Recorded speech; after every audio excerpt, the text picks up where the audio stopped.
In the newspaper Fries Deutschland, I read with the greatest attention the speech made by Major General Lattmann at the founding conference of the German Officers' Union.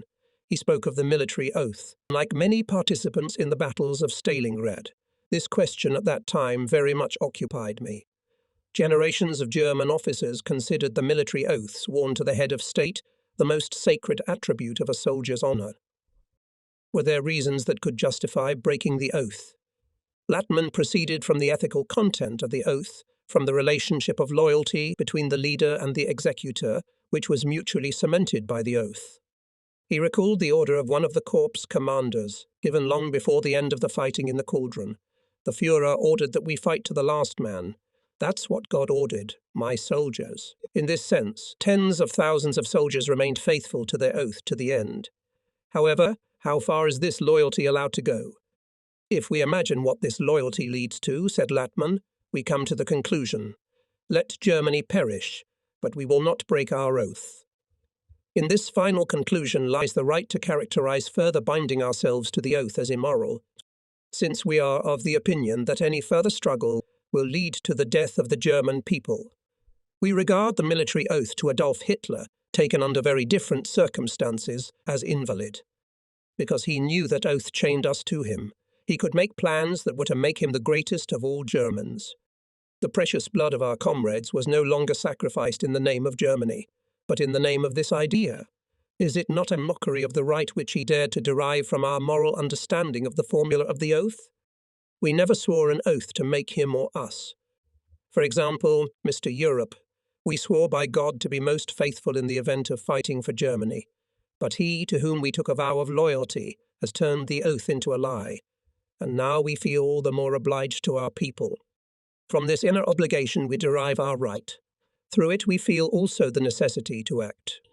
It was an honest, serious explanation that made a deep impression on me. The speeches of Colonels Van Hoven and Steidl and of General von Seydlitz were imbued with an honest desire to save Germany before it was too late. A few days later, the National Committee and the leadership of the German Officers' Union published their demands.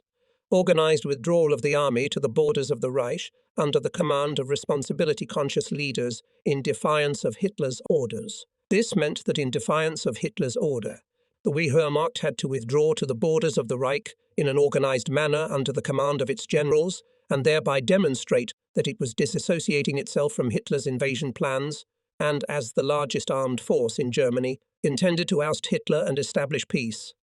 The National Committee and the German Officers' Union repeated this demand continuously from September 1943 to the beginning of 1944 through powerful speaking rigs, leaflets, personal letters, radio broadcasts, and the newspaper Fries Deutschland. Thus, one of the leaflets issued in October 1943 stated, "The National Committee comes to the following conclusion. The army has no other way of salvation than an organized withdrawal to the borders of the Reich. However, such an organized withdrawal is impossible without the removal of Hitler as supreme commander.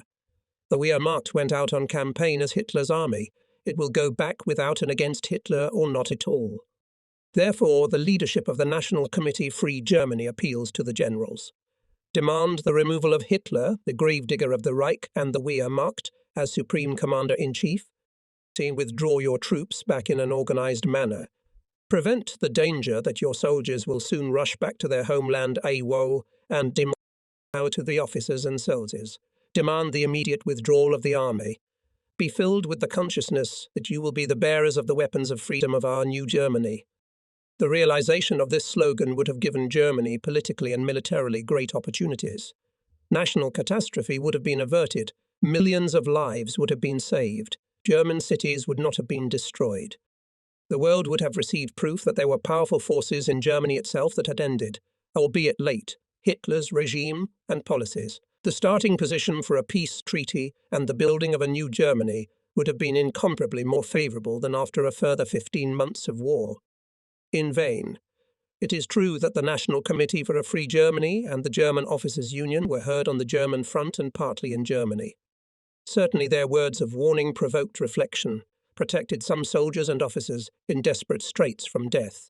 refuted the boastful war reports of the Nazi propaganda General Dietmar and Goebbels' fabrications that the Soviet army takes no prisoners. However, no great success was achieved.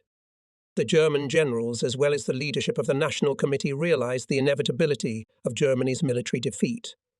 Yet it followed Hitler's orders, whether out of fanaticism or lack of civilian courage. Lack of civic courage, political illiteracy, and other layers of the past, at the time prevented me from following my conscience and actively joining the German Officers' Union. Like Major Generals von Lenski and Wools, with whom I had become friends, I was in agreement with the aims of the National Committee. But we had objections to the path it was taking. We found ourselves in a vicious circle. Meanwhile, early in September, Lieutenant General Schlomer left Camp Voigt.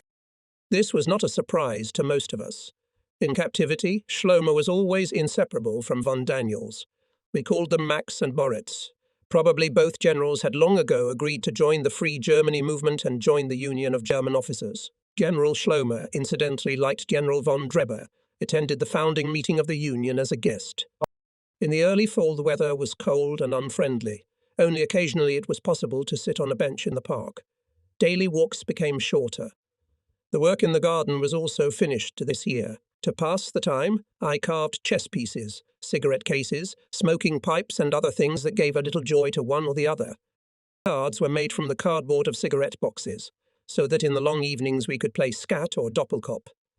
Many afternoons were devoted to books, fiction, and political literature, and to the study of Russian, in which we were kindly assisted by a Soviet camp interpreter. However, the questions that plagued us were not resolved. What had become of our homeland, of our loved ones? Perhaps nothing matched my mood at the time like Heinrich Heine's lines.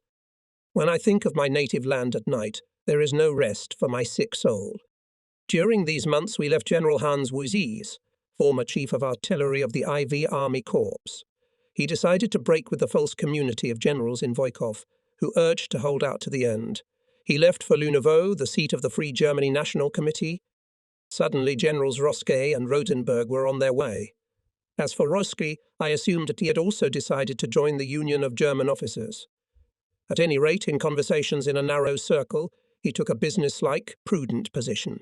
Indeed, he had established contact with the National Committee, but soon fell ill and returned to Voikov. He also confirmed that Rodenburg had joined the Union of German Officers and was cooperating in Lunev with Sedlitz. In the camp, this gave the impression of a bomb bursting. Rodenburg, a bastion of war continuers, is a member of the Union of German Officers. Did he really get her himself? Lieutenant General Rodenburg was later exposed as an accomplice of SOE Obersturmbannführer Huber, who was captured on the Volga as an Oberleutnant of a battalion of self-propelled guns. Huber managed from the Yelabaga camp to join the ranks of the National Committee. In the summer of 1944, Rodenburg and Huber wanted to persuade Captain Stolz and Lieutenant Dr. Willemsig, who were seconded to the National Committee's frontline commissioner, to defect to the Wehrmacht. They were to give the Gestapo details of the activities, composition and whereabouts of the National Committee. The well-concealed plan, which, if successful, could have discredited the National Committee in the eyes of the Soviet government, was exposed at the outset. The chief blame for this attempted sabotage fell on General Rodenburg. He was expelled from the Union of German Officers. Quite unexpectedly, the group of incorrigible generals lost its leader. Colonel General Gitz, a hardened soldier with a healthy appetite, who walked 5 kilometers in camp every day, some of it by running, fell ill. After a temporary improvement, his condition worsened. He became completely emaciated. Professors from Ivanov and Moscow were called in. They diagnosed cancer. The Colonel General was transferred to one of the Moscow hospitals, but it was not possible to save him, because the disease had already gone too far. Soon he died. In the spring of 1944, my friend Arno von Lenski joined the Union of German Officers. Everyone, and especially me, considered him an honourable man, always open and friendly with anyone who really felt remorse. He was frank and direct in his judgment of those who arrogantly clung to the old, false, pernicious, and avoided honest discussion. Major General von Lenski, a former cavalry officer, descended from an old aristocratic officer family, and strongly connected with the Prussian German army, found it particularly difficult to free himself from entrenched traditional views, to take a step unheard of in his circles as revolutionary. However, the fact that he took it revealed his spiritual nature, his great sincerity and ability to think critically. Arno von Lenski was my best comrade in the difficult spiritual and moral conflicts of the time, a man on whose participation and sympathy I could count in any difficult situation. From the time of the founding of the National Committee and the German Officers' Union, we both followed the ever-worsening German military situation. On November 6, 1943, Kiev, the capital of the Ukraine, was liberated by Soviet troops. Even earlier, on September 3, Italy had surrendered unconditionally. On November 26, 1943, a salute was held in Moscow on the occasion of the liberation of Gomel. In January 1944, the Red Army broke through the German front near Leningrad, Novgorod, at Lake Ilmen and on the Volkhov River, everywhere to a great width and depth. At the end of January 1944, the National Committee Free Germany, at a plenary session, analysed in detail the situation on the fronts. Together with von Lenski, we studied the speeches of the committee members and its decision. Above all, Walter Ulbricht's perceptive comparison of the situation in 1918, familiar to me from his article published in October 1943 in the newspaper Freies Deutschland, became clear to me. "What is the situation of the German army by the beginning of winter?" he asked. "Hitler has almost no more reserves. In addition, the German air fleet is so weakened that it is unable to defend even the German industrial areas. Without a doubt, the situation of Germany and the German army is more dire than in 1918. He then quoted what General Feldmarschall von Hindenburg, then Chief of Staff of the Active Army, wrote in his book From My Life. The number of German troops became smaller and smaller. The gaps in the defensive positions became larger and larger. We no longer have new forces as the enemy. Instead of North America, we have tired allies who are definitely heading for a fall. How long will our front be able to bear this terrible weight? The question before me, the heaviest of all questions, is when shall we come to the end? At that time, Hindenburg saw no further possibility of winning the war. However, he also knew that the Allies had not agreed to negotiate with Kaiser Wilhelm I and the then war government. Together with Ludendorff, he demanded the immediate establishment of a new government. About this, he wrote the following in his books. "All these questions have conditioned me and forced me to make a decision. To find an end? Of course, an end with honor. No one will say that it is too soon." In 1918, however, the government loyal to the Kaiser did not resign immediately. Meanwhile, the military catastrophe was becoming more and more apparent. Walter Ulbricht stated that Hindenburg, loyal to the Kaiser to the bone, still had the courage to clearly show his supreme commander-in-chief that the military policy is bankrupt, and demanded the establishment of a new government with which the enemies of Germany would be willing to negotiate. The same demand has long been made of Hitler's military commanders, who have the power in their hands to overthrow Hitler's government in accordance with the will of the people and the army. Walter Ulbricht ended his article with the following words: "The more united and courageous the people and the army act in the spirit of the National Committee for a Free Germany, the sooner it will be possible to eliminate Hitler's government and achieve peace on the basis of freedom and national independence for the German people." Like von Lenski and even Paulus, with whom I had conversations about Ulbricht's comparison of 1944 with 1918, I could not remain deaf to this argument. We were painfully disappointed that no significant response, no serious conclusions were observed on the part of even one military commander or any senior officer of the Wehrmacht. They seemed intent on serving Hitler to the utter disaster of the army and the nation. This fact was reflected in the Free Germany movement as well. The generals loyal to Hitler clearly did not think of forcing him to resign and to achieve an armistice by an organized withdrawal of the Wehrmacht to the borders of the Reich. Therefore, the old slogan could not be maintained further. In order to enable many soldiers and officers to save their lives, in order to promote a speedy end to a war hopelessly lost, but which demanded daily more and more bloodshed and enormous material sacrifices, in January 1944, the National Committee put forward a new slogan: cessation of hostilities and defection to the side of the National Committee for a Free Germany. At first I was shocked to read about this change of tactics of the National Committee. Did it not mean the liquidation of the front, a call for decomposition, the organization of chaos? Again, for days and nights, I pondered these questions and discussed them with von Lenski and Paulus. But then I came to the conclusion that this slogan of the National Committee under the present state of affairs indicated to the German soldiers and officers at the front the only possible, suitable way out. For the chaos and decay of the Wehrmacht had begun long ago. This was not the fault of the National Committee, but solely Hitler and his generals, who urged to hold on to the end. Whoever, being on the Eastern Front, wanted to save himself, had to take the path indicated by the Free Germany movement. I was also preoccupied with another question. In December 1943, the leaders of the Soviet Union, the United States and Great Britain met in Tehran. They unequivocally stated, "We express our determination that our countries will work together both in time of war and in the ensuing peace." With regard to the war, representatives of our military staffs have participated in our round-table talks, and we have agreed on our plans for the destruction of the German armed forces. We have reached full agreement on the scope and timing of the operations to be undertaken from the east, west and south. The mutual understanding we have reached here will guarantee our victory. No power in the world can prevent us from destroying German armies on land, their submarines at sea and destroying their military factories from the air. Our offensive will be merciless and escalating. The determination of the Allies to fight until the unconditional surrender of Hitler's Germany once again infuriated the conservative group in Voikov. For obvious reasons, it tried to remove the responsibility for this decision from German fascism and shift it to the National Committee. But who, in fact, was waging the war? Hitler's Wehrmacht, or the National Committee for a Free Germany? Who declared its total character? Goebbels or Weinert? As a result of the dull-witted, hate-filled chatter of most of the incorrigible generals in Voikov, the last vestiges of traditional ties between them and General von Lenski, myself and a few other seekers were gradually severed. Of course, it was not easy for us either to face the harsh reality. But could we have expected anything different after all that had happened? And we had no right to demand guarantees.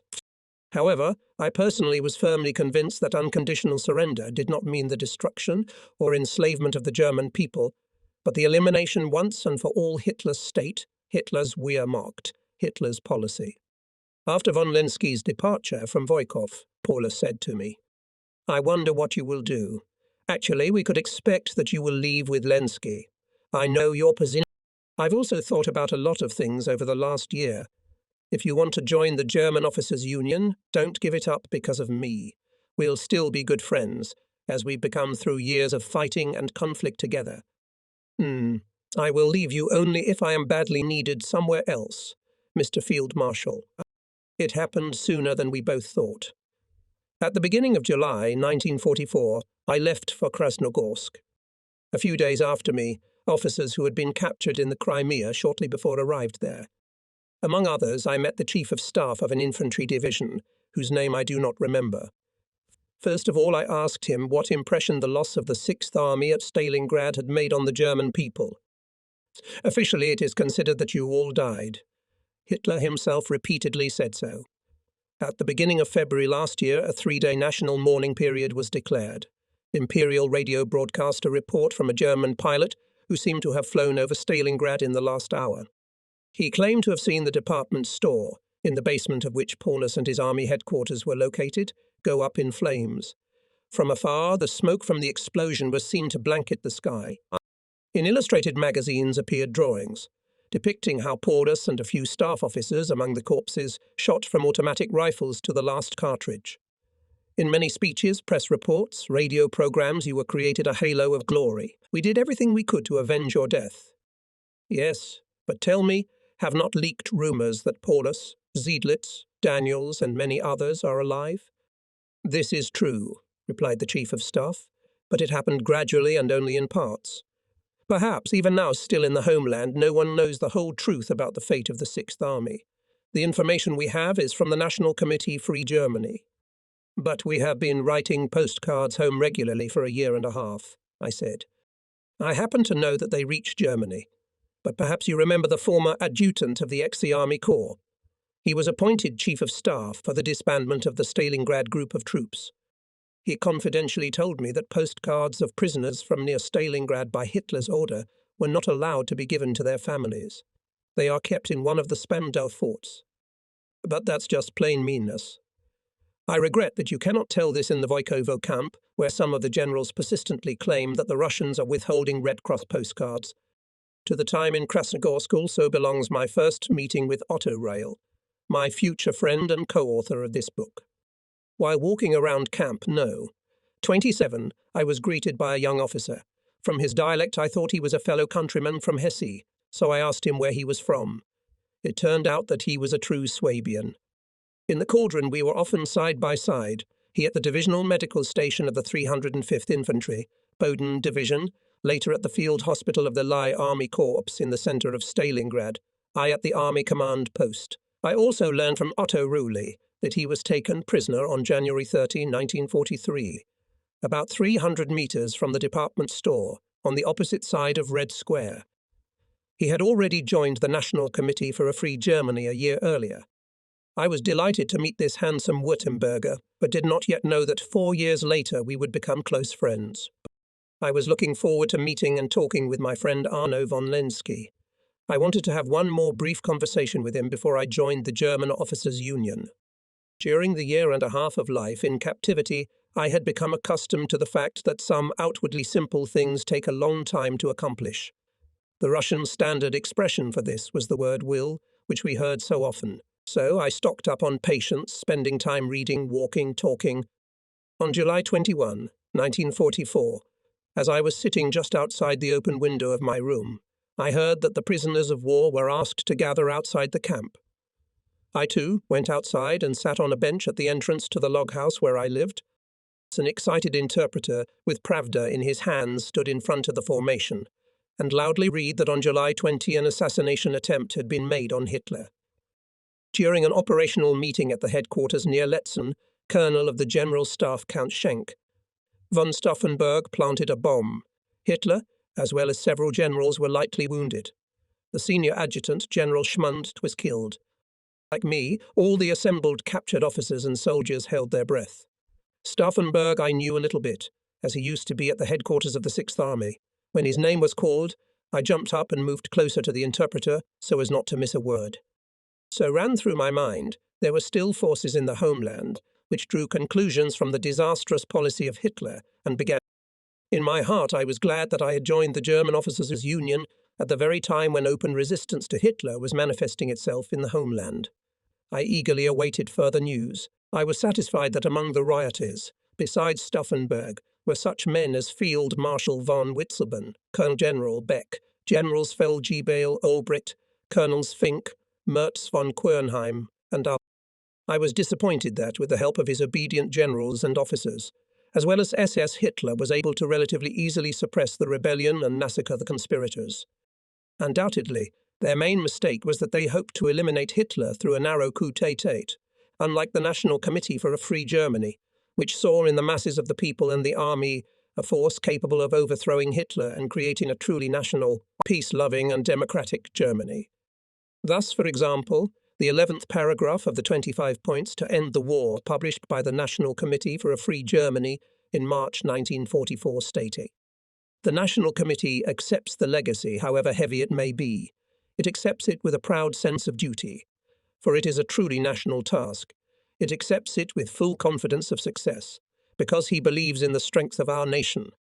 Despicable are the cowardly who show by their inaction that they no longer believe in their people. We know the people need life, peace, restoration, happiness. Millions of people are ready to end the lost war now, if they see the force that will lead them out of it. We urge them. Go ahead. Germany will not perish if we do not let her perish, if we have the courage to free her from Hitler." Shortly before July 20, General von Seydlitz sought me out in Krasnogorsk. He informed me of the progress of military operations on the central section of the Eastern Front. The Red Army for 14 days on the 300-kilometre-wide front advanced westward by more than 350 kilometres. From the beginning of the offensive, it regained territory equal in size to Holland, Belgium and Switzerland combined. Between now and July 9, 1944, 14 more German generals were captured for. On the positive side, a major unit, the remnants of the Exire Army Corps under Lieutenant General Vincenz Müller, laid down its arms for the first time. At the end of July 1944, The number of generals who were captured in the central section increased to 26 people. In addition, at least 15 generals were killed.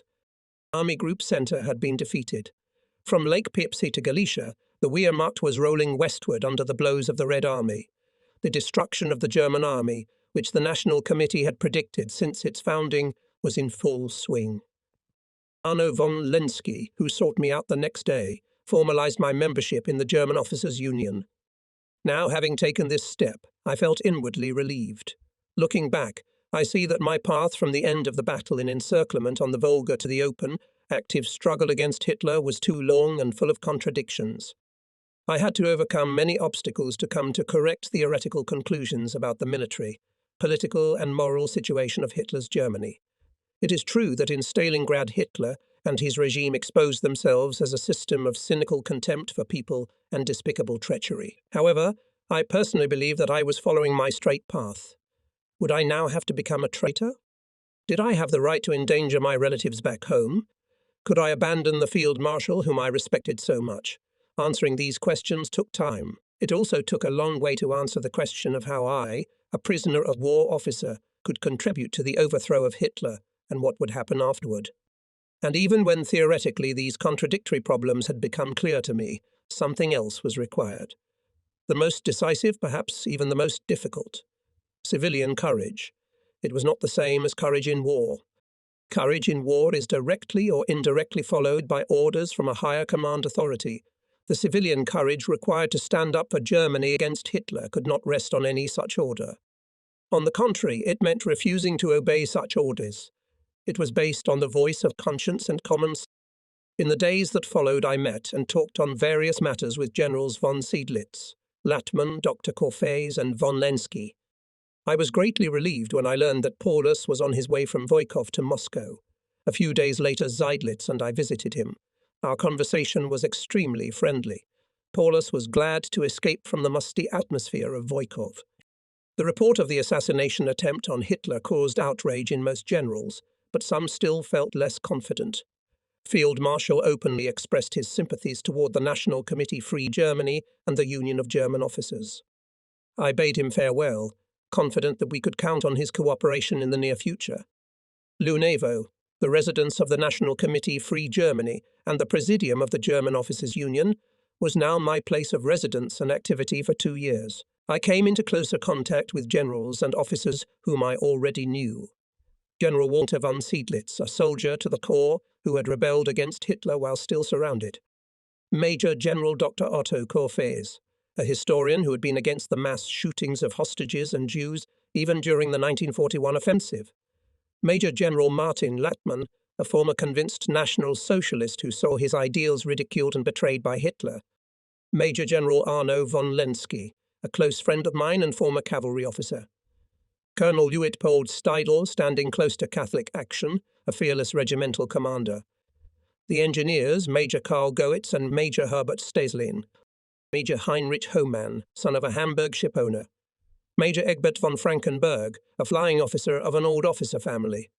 Major Hermann Leverenz, secretary of the German Officers' Union. Among the other members and officers of the National Committee with whom I now became acquainted were the non-commissioned officers and soldiers Hans Gossens, Dr. Gunther Kircher, Max Emmendorfer, Heinz Kessler, Reingold Fleschhott, and Leonhard Helmschrott, in peacetime workers, servants, and peasants. A group of Wehrmacht priests, including Catholic priests Joseph Kaiser, Peter Mohr, and Dr. Alois Ludwig, and evangelical priests Johannes Schroeder, Nikolaus Zenixin Matthaus Klei, and Dr. Friedrich Wilhelm Krummacher, occupied an important place in the work of the Free Germany movement. From Dr. Krummacher, I learned that he was the senior consistorial advisor of the Church Office for External Affairs in Berlin. In the fall of 1943, he was taken prisoner near Kiev.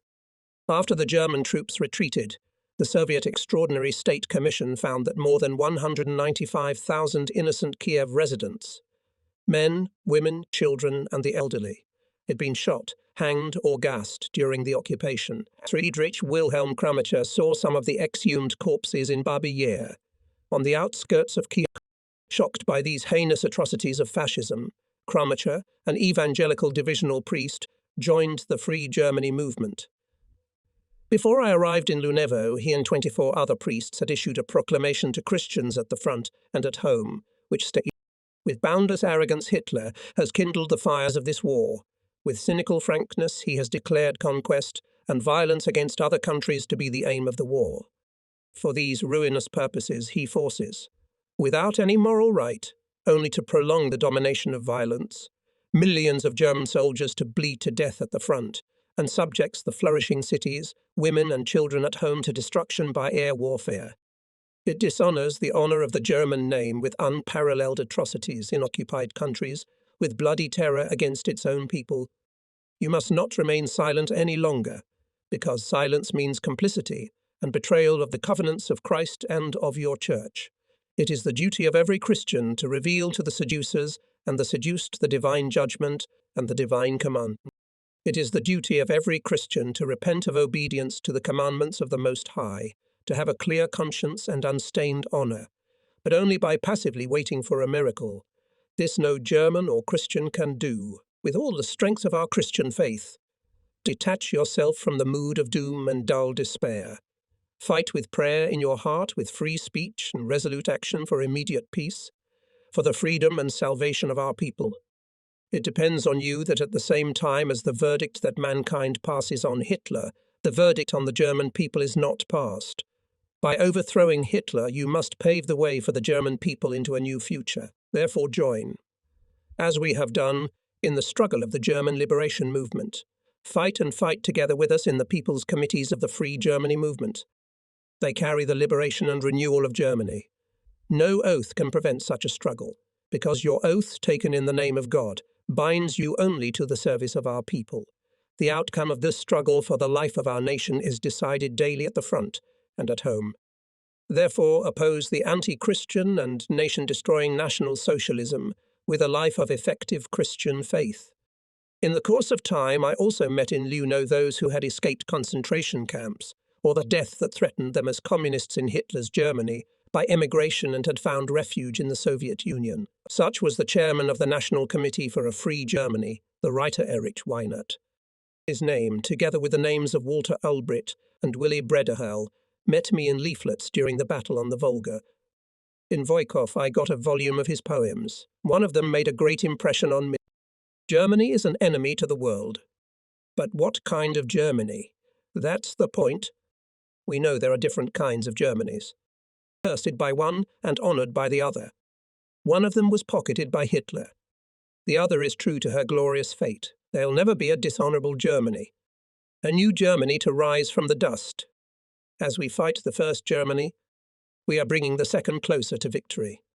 And he who aims at us now, he's aiming at right-wing Germany, believe me. To him who refuses to shoot, we're ready to give a hand like a brother. Who he's with, everyone must decide. It's Germany we're talking about. We cannot tolerate that under her flag Hitler sows death. Those who are the blind playthings of orders, we'll curse them like plague and leprosy. He who is with the murderer is guilty. He who is with the murderer will pay the price. There are two Germanys. Soldier, prove it. Which Germany you cherish? He who cowards, delays and waits will end in an ignominious grave. During this time I also read something written by Willy Bredel and another committee member, Friedrich Wolf, a physician and writer from Stuttgart. Your Unknown Brother by Bredel revealed to me much of the history of the anti-fascist resistance movement in Germany, about which I knew almost nothing. Wolf's Professor Mamlock both excited me and made me feel ashamed. Not so long ago I had tried to convince myself that the Nazi persecution of the Jews, while regrettable, did not seriously undermine Hitler's successes. I knew Johannes R. Bicker a little from his visit to Voikovo in 1943. It was only in Lunev that I became acquainted with his work. I especially liked his deeply thoughtful poem, Where Was Germany? How many of them there are who bear the name German, and speaks German, but they will ask you, some day tell me where was Germany? Germany in that black year, who bent her back before whom she bent her back, whose fate she put in whose hands. Do we have the right to call them Germany? Who burned the houses and bloodied the land, who, intoxicated with madness and evil, who bayoneted innocent children to their deaths. and plundered cities. And we answer, oh no, that's not where Germany was, but in the casemates in the closed cells, where the corpses of the maimed and murdered silently curse the executioners, where pity cries out for the righteous court, where a new Germany was born. The heart of my homeland was beating there. It was beating behind the mossy wall, where the communists spat in the face of the Nazi, and went to the scaffold hard as a rock. In the mute anguish of German mothers, the longing for peace and the smiles of children. Yes, there was my Germany. We often saw her in our own eyes. She appeared in the daytime, she appeared in the night. She was silently walking through the country. She ripened in the depths of our hearts. She pitied us and grieved with us, and woke us up in our long sleep. Though still in captivity, still in fetters, she was born in our vague calls, and we knew the day would come. Through death and thunder, without waiting, peace and freedom will come from the east, and our people will have a homeland. That's what our ancestors called out to us. The future calls from the light of day. You are called to tear away the shrouds of darkness. You are not subject to the power of evil. We have kept Germany in our souls, and that is what we were. That is what we have become. The most mature and politically experienced were undoubtedly the Reichstag deputies Wilhelm Pieck, Walter Ulbricht and Wilhelm Florin. With their outstanding analysis and precise conclusions, they guided the entire work of the National Committee for a Free Germany. They, the leading representatives of the working class, were at all times ready for personal conversations, helped with their advice to clarify personal doubts and problems, while at the same time being interested in our opinions and our experiences. Thus, in the National Committee stood side-by-side workers and generals, writers and soldiers, peasants and employees, priests of two denominations and trade unionists, doctors and teachers, in short, people of all political views and orientations, who a year ago would have found such a union impossible. I was impressed by the fact that in this broad anti-fascist front, in spite of all differences of social origin, religion and political views, the struggle was being waged to achieve a common goal, to prevent disaster by overthrowing Hitler and to open the way to a new, truly democratic, peace-loving Germany. On August 3, 1944, I took part in a plenary meeting of the National Committee for a Free Germany. The generals who had shortly before been captured on the central section of the front were invited as guests. 16 of them, including Generals Felkers, Baron von Lutzow, Vinzenz, Müller, Bamler and Gollwitzer, renounced Hitler in an address of July 22, 1944. The fight against Hitler is the fight for Germany. They addressed German generals and officers on the Eastern Front. The generals' uniforms stood out sharply among the modest civilian clothes of labour leaders and writers. The spirited face of Wilhelm Pieck, whose head had turned grey in the struggle against fascism and war, was visible next to the young faces of Heinz Kessler and Max Emmendorfer, next to the narrow face of Lieutenant Bernd von Kugelgen. The publisher rose the stubborn head of Gustav Sobotka, the leader of the miners from the Ruhr region. Anton Ackermann, a trade unionist from Chemnitz, was talking to Oberleutnants Fritz Reyer and Eberhard Harisius. I spotted Walter Ulbricht and Captain Dr. Ernst Hademann, a friend of my youth from Hesse. The actor Gustav von Wangenheim was talking to a high school teacher in an officer's uniform, Oberleutnant Fritz Rucker. There were probably about 60-80 people gathered here in the dining hall of Camp Lunevo. The only female member of the Free Germany National Committee was Martha Arendt from Berlin, a Reichstag deputy from the KPG. Chairman Erich Weinert opened the meeting. Major General Lattmann made an analysis of the military situation that had developed after the defeat of the Red Army Group Center. The National Committee had predicted correctly. With giant steps, the war was approaching the eastern borders of Germany. Unless Hitler and his war were finally finished, the entire German people were threatened by Stalingrad. In the course of the discussion, various additions were made to the points put forward by Lattmann. One of the speakers outlined, on the basis of letters from the Reich and reports of prisoners of war, the consequences of the air war for Germany. As a result of massive raids by British and American bombers, German cities were reduced to ashes and ruins. Many old men, women, and children were buried under the rubble. Infantry General Felkes, senior among the guests, reported in a loud voice how the German corps and divisions in the central section of the front had been destroyed. Then, to the applause of those present, Generals Felkers, Gollwitzer, Hofmeister, von Lutzow, Müller, Traut, Engel, and Klamt announced their membership in the German Officers' Union. At the reports of the situation in the rear and at the front, my heart bled. After all, in Voikov, several hundred kilometres away, there were generals who called traitors those who wanted to prevent a terrible catastrophe, who called for the overthrow of the regime, which pushed the people and the nation into the abyss. After that meeting, I wanted to be alone. I found a bench at the far end of the park and sank into reflection. Everything I had heard affected me painfully and strengthened me even more in my decision to fight against Hitler for a free Germany. In the following days, I had several conversations with the newly arrived generals. Unfortunately, when talking to some of them, I could not escape the feeling that their turnaround had happened too quickly, too superficially. True, they all berated Hitler, but almost no one mentioned the fact that he himself had obeyed his orders until recently. Almost no one talked about what the new Germany should look like. The exception among them was Lieutenant General Vinzenz Müller. While still an officer of the Reichswehr, he had become acquainted in General von Schleicher's department with the policies of various nationalist and militarist groups in Germany. He knew the details of how preparations for war were being made, as well as the Nazis' invasive aims. Contrary to Hitler's prohibition, he, as deputy commander of the ex-Army Corps, gave the order to surrender on July 8, 1944, which saved the lives of thousands of his soldiers surrounded east of the Piech River. Honestly and to the point, Vinzenz Müller realized his past.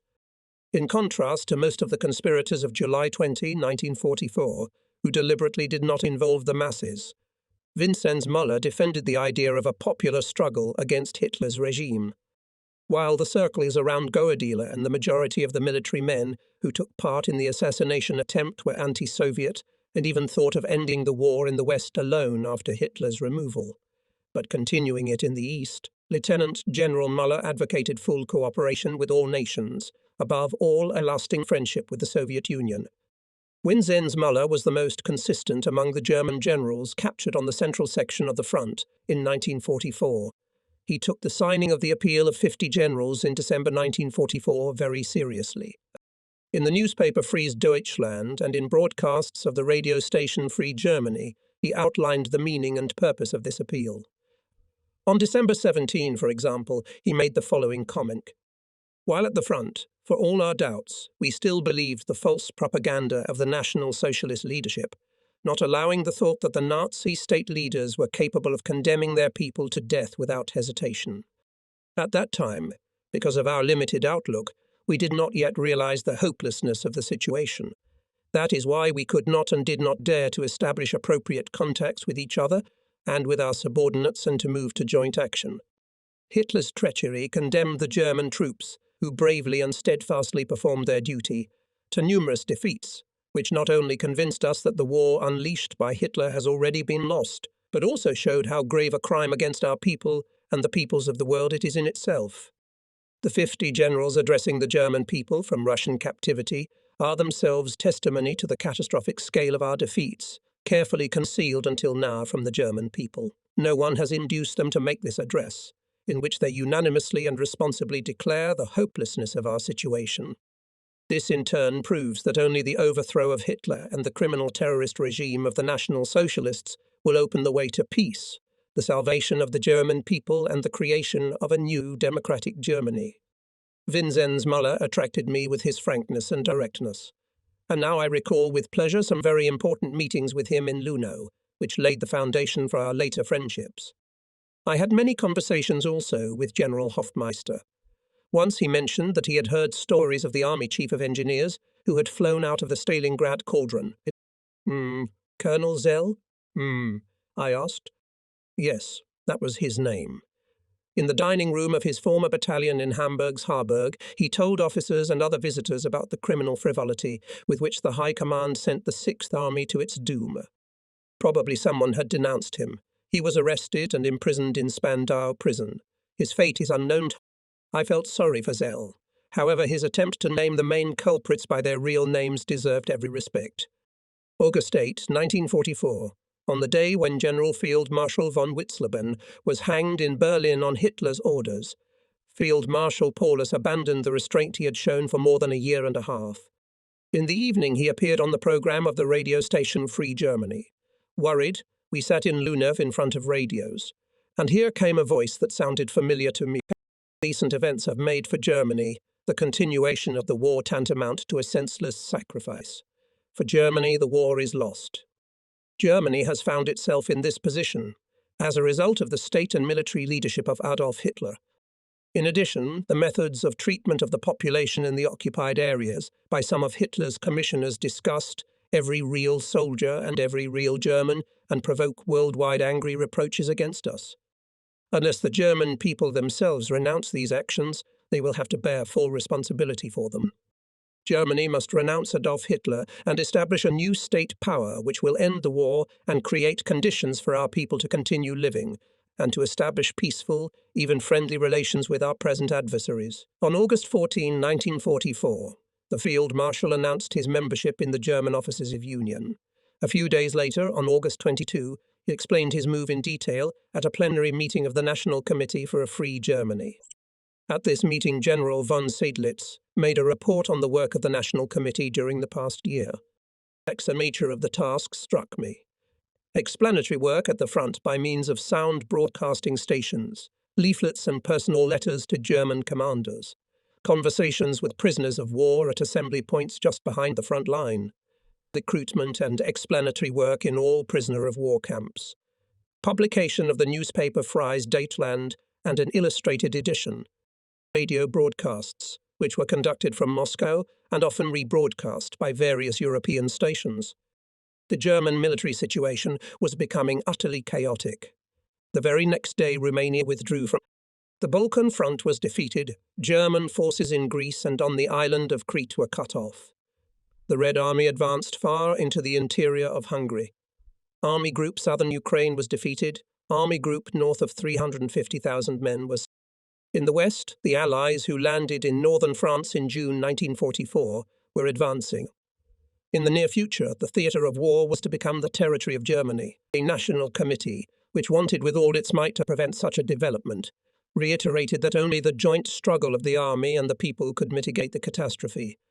After a thorough discussion of the further tasks of the National Committee, in the course of which Walter Ulbricht emphasized the question of the role of the Wehrmacht in the new phase of the struggle, the 13th plenary session adopted an appeal in this spirit to turn the guns against Hitler, an idea of which was the demand, in opposition to Hitler's total war of the people against Hitler. This was a new call to join the National Popular Front. The same theme pervaded the 14th plenary session held 2 months later, which centered on Lieutenant General Vinzenz Muller's abstract Volkssturm, Ultimo Ratio and Hitler's bankrupts. Study and work. Work began for me, too. I wrote for the newspaper Freies Deutschland and appeared on the radio on various topics. At this time, I became acquainted with the lawyer Dr. Lothar Bolz, who came from Gleiwitz. In accordance with my inclinations and knowledge, I also cooperated in a commission of the National Committee for Culture where, among other things, future cultural transformations in Germany were discussed and clarified. There were similar commissions headed by members of the National Committee on economics, law, and social policy. But most of all, I was engaged in self-education. Every week there was a day of lectures and discussions in Luna. German political and trade unionists, writers, Soviet docents, professors, and officers offered a wide range of topics. Most of all, I lacked political knowledge and the ability to make political judgments. I felt this more and more with every report by Pick, Ulbricht, or Weinert. However, the ideological questions on which Becker, Wolf, or Bredel spoke also enriched me each time. In Luno, I became acquainted with all areas of the National Committee's activities, including the organizational and educational work in the prisoner of war camps. There were National Committee plenipotentiaries everywhere. From time to time, delegations were sent from Lunev to the camps for a few days to provide assistance and guidance. At meetings, in circles and in conversations, the prisoners of war were familiarized with the tasks and goals of the National Committee Free Germany, with the situation at the front and at home, with political and historical problems.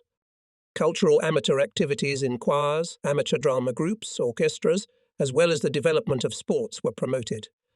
This also included issues of labor discipline at work and issues of hygiene and camp routine. By July 1944, tens of thousands of people in the soldiers' camps had already joined the Free Germany movement.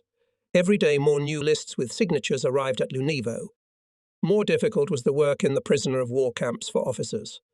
It happened that incorrigible fascists united in terrorist groups tried by all means to interfere with the work of the camp activists. In spite of this, under the influence of Germany's disastrous war situation, the number of officers joining the National Committee Free Germany also grew.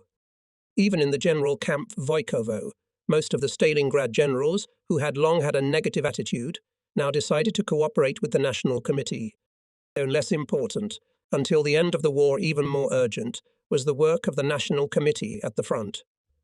At each section of the Red Army front, there was a special commissioner appointed by the Executive Commission of the National Committee.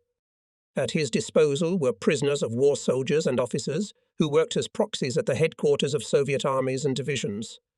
They conducted mainly oral and printed propaganda, with leaflets predominating.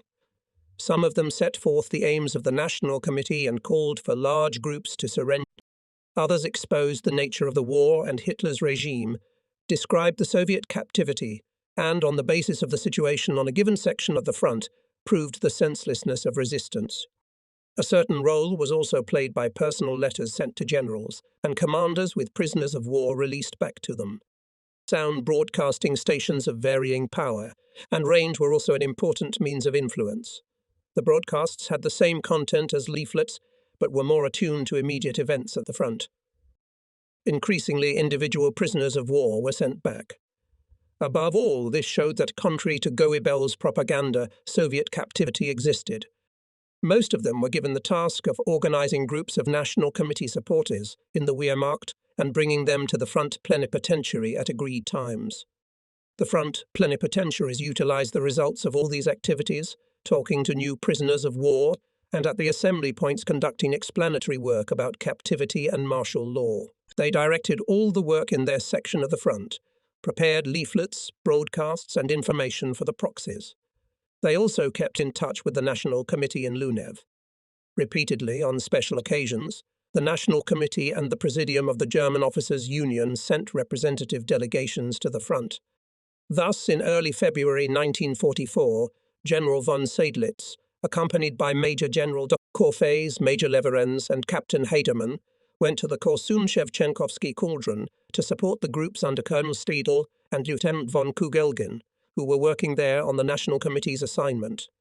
75,000 German soldiers were surrounded and certain death awaited them if they did not capitulate in time. The generals and officers of the former Sixth Army appealed with all their powers of persuasion to the commanders and the encircled troops, whose situation was becoming increasingly similar to that at Stalingrad. Meanwhile, the command in the cauldron was seized by SS General Hill. He gave a crazy order to break out of the encirclement. Only a few thousand people managed to break through. On a battlefield, 55,000 German soldiers and officers remained, 18,000 have surrendered in captivity, and the most part has immediately joined the German liberation movement. The Battle of Korsun-Shevchenkovsky was important for the further work of the National Committee and the Union of German Officers. It turned out that the Wehrmacht commanders were still following Hitler's oar. "We will never capitulate." A more sober-minded corps commander, Stemmermann, was arrested by SS General Hill. What the National Committee had already stated at its sixth meeting in January 1944 was confirmed, namely that the German troops could not be expected to withdraw to the borders of the Reich under the leadership of the generals. In the last phase of the battle, in the Korsun-Shevchenkovsky cauldron, the slogan was proclaimed for the first time: cessation of hostilities and defection to the side of the National Committee Free Germany. Numerous testimonies of prisoners confirmed that the existence of the National Committee and the Union of German Officers was known to almost all personnel of the Wehrmacht on the Eastern Front. The radio station Free Germany was listened to by many in the rear and at the front. Everyone was particularly interested in the broadcasts in which the names of the Wehrmacht soldiers who had been captured by the Soviets were announced and greetings from them were read out to their relatives and friends. It was extremely important that at the front and in the rear they learned that many thousands of German prisoners were living in the Soviet Union. Thanks to this, tens of thousands of soldiers, having surrendered, saved their lives, whereas not knowing that the Russians spared the prisoners and finding themselves in a hopeless situation, they would have sought death. In the fall of 1944, East Prussia became a battlefield. In the west, the front also passed already through German territory. It was, so to speak, the penultimate minute before the war engulfed the whole of German soil. At this time, on December 8, 1944, 50 German general prisoners of war gathered at Ozerki, a country house near Moscow, then the residence of Paulus. On behalf of the National Committee, Walter Ulbricht spoke about the state of war. I had a comfortable seat and could see the attentive listeners well. How times are changing, I thought. Could it have occurred to a Prussian German general that the communist leaders would predict the future course of the war more accurately than all the German generals put together? This man had warned us 2 years ago, during the Battle of Stalingrad. Enemy propaganda, we thought then. And how right he turned out to be? An appeal to the people and the Wehrmacht, prepared by a group of generals, was discussed. Many of those present declared their agreement with the text of the appeal, motivated by their personal experiences and assessments. Various minor changes were suggested. In the end, General von Seydlitz stated unanimous approval. The first to sign was Field Marshal General Paulus. He was followed by 49 other generals. How much grief and misery the German people would have avoided if the words of the appeal had been acted upon at the penultimate minute. German people, rise to the saving feat against Hitler and Himmler, against their ruinous regime. In unity is your strength. In your hands are your weapons for the struggle. Free yourself from this irresponsible and criminal state leadership, which is pushing Germany to its doom. End the war before the joint offensive of the combined forces of the enemy destroys the German army and the last of what is left of our homeland. There is no miracle that can help us. Germans, by courageous struggle, restore before the whole world the honor of the German name and take the first step toward a better future. In January 1945, the Red Army's offensive on the Vistula River marked the beginning of the finale of World War II. A few months later, the Battle of Berlin ended. The Soviet army hoisted the banner of victory over the Reichstag. The Wehrmacht High Command unconditionally capitulated to the Soviet Union and its Western allies on May 8, 1945. Hitler and his propaganda chief Goebbels committed suicide. A few weeks before that came the news that severely shook me and some of my Lunev comrades. The beautiful city of Dresden with its unique architectural monuments was reduced to ashes and ruins on the night of February 13-14, 1945. Tens of thousands of people of all professions and all ages were buried under the ruins. The sad glory of this barbaric destruction belonged to American and British bombers. There was no military necessity to turn an open major city on the Elbe into a sea of fire. Militarily, the outcome of the war was a foregone conclusion. The Soviet armed forces were approaching the city from the east. Not a single Soviet airplane dropped a single bomb on this Florence on the Elbe. Swiss newspapers wrote then that the British and Americans wanted to prevent Dresden from falling intact into the hands of the Red Army. In Luneau, we came to the same opinion. The city on the Elbe was an important transportation hub. Obviously, the Western powers wanted to slow down the rapid advance of the Red Army to the heart of Germany. The terrorist raid on Dresden was another link in the chain of unfriendly acts of imperialist circles of England and America towards the Soviet ally, the most important of which was a long delay in the opening of the Second Front in the West. At that time, the seeds of the policy of the Western powers towards their socialist comrade-in-arms, which in the post-war years brought about the unkind sprouts of the Cold War, were still being sown.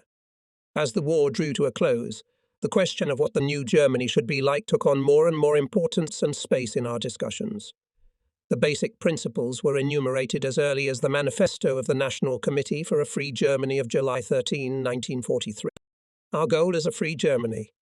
This means a strong democratic government which will have nothing to do with the impotence of the Weimar regime, a democracy which will ruthlessly fundamentally suppress any attempt at any new conspiracies against the rights of a free people or against European peace, the complete abolition of all laws based on national and racial hatred, of all orders of Hitler's regime that humiliate our people, the abolition of all measures of Hitler's power directed against freedom and human dignity, the restoration and expansion of the political rights and social gains of the workers, freedom of speech, press, organizations, conscience, and religion. Fascist laws were to be abolished and democratic freedoms restored. However, this should not remain only on paper. The Weimar Republic, despite a generally progressive constitution, had shown that democracy remained formal if it was not supported by truly democratic measures. Above all, the forces that had plunged Germany into disaster were to be punished and eliminated. The manifesto demanded a merciless trial of war criminals, of the leaders of the Nazi Party, their patrons and active helpers. One of the major mistakes of 1918, leniency towards the perpetrators of the war, must not be repeated. But what will happen to the millions of ordinary members of the NSDAP and its affiliated organizations, those fellow travelers who, out of political myopia, though without malice, followed Hitler's false slogans? In the discussions of the time, it was the communists who advocated in the National Committee that a sharp distinction be made between criminals and active fascists on the one hand and the mass of ordinary Nazis on the other. The criminals and leaders should be punished, and the seduced should be re-educated. The manifesto of 1943 provided amnesty for all Hitler supporters who would in fact renounce Hitler in time and join the movement for a free Germany. So denazification and democratization were enshrined already in the manifesto of the National Committee as the solid foundations of the new Germany. But how should the economy be organized?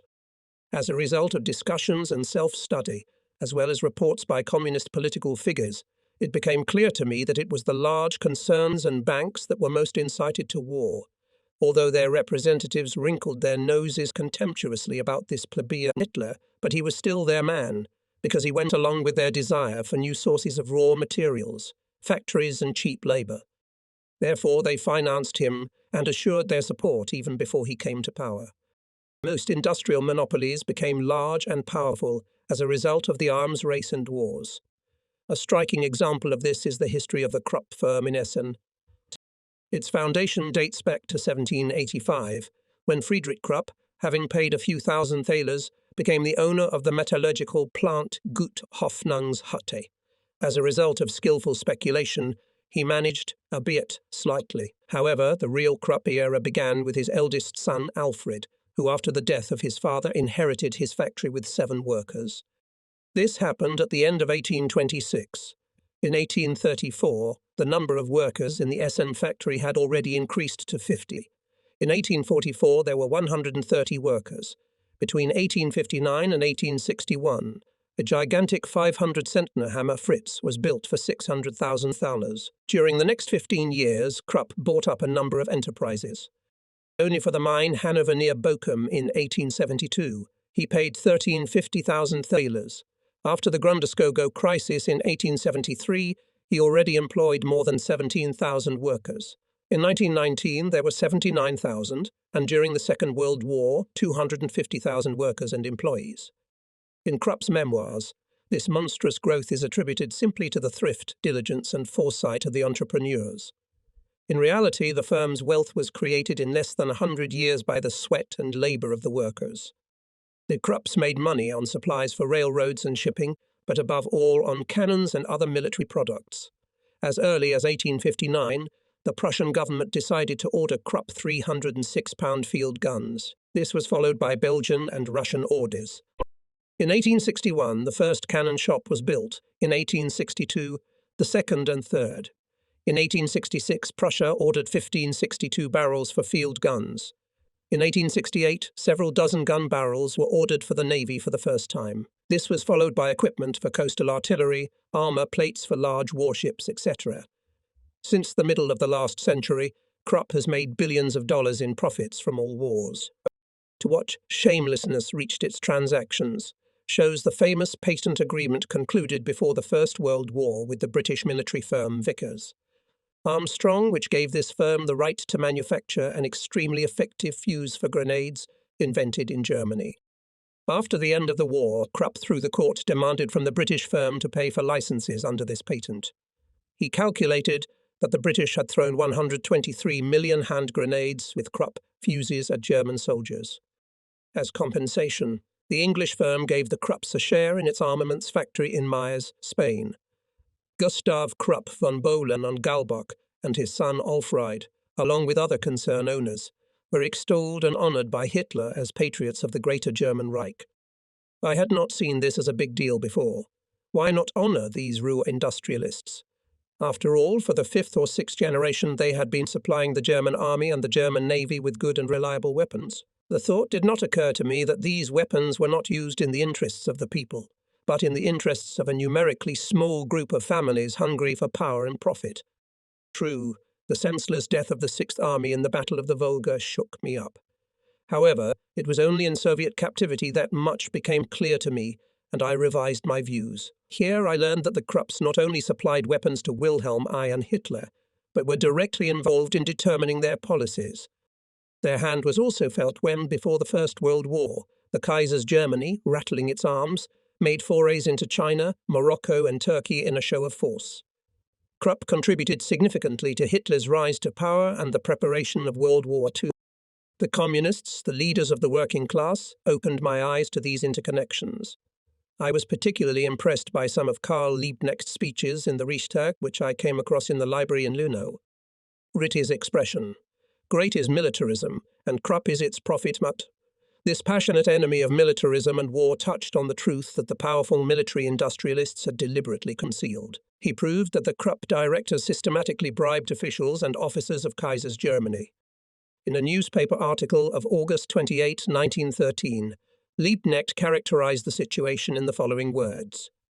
In general, a directly socially dangerous encirclement of the military administration by profit-hungry, shameless military capital has been established, which is particularly intensified by means of a far-reaching personal alliance.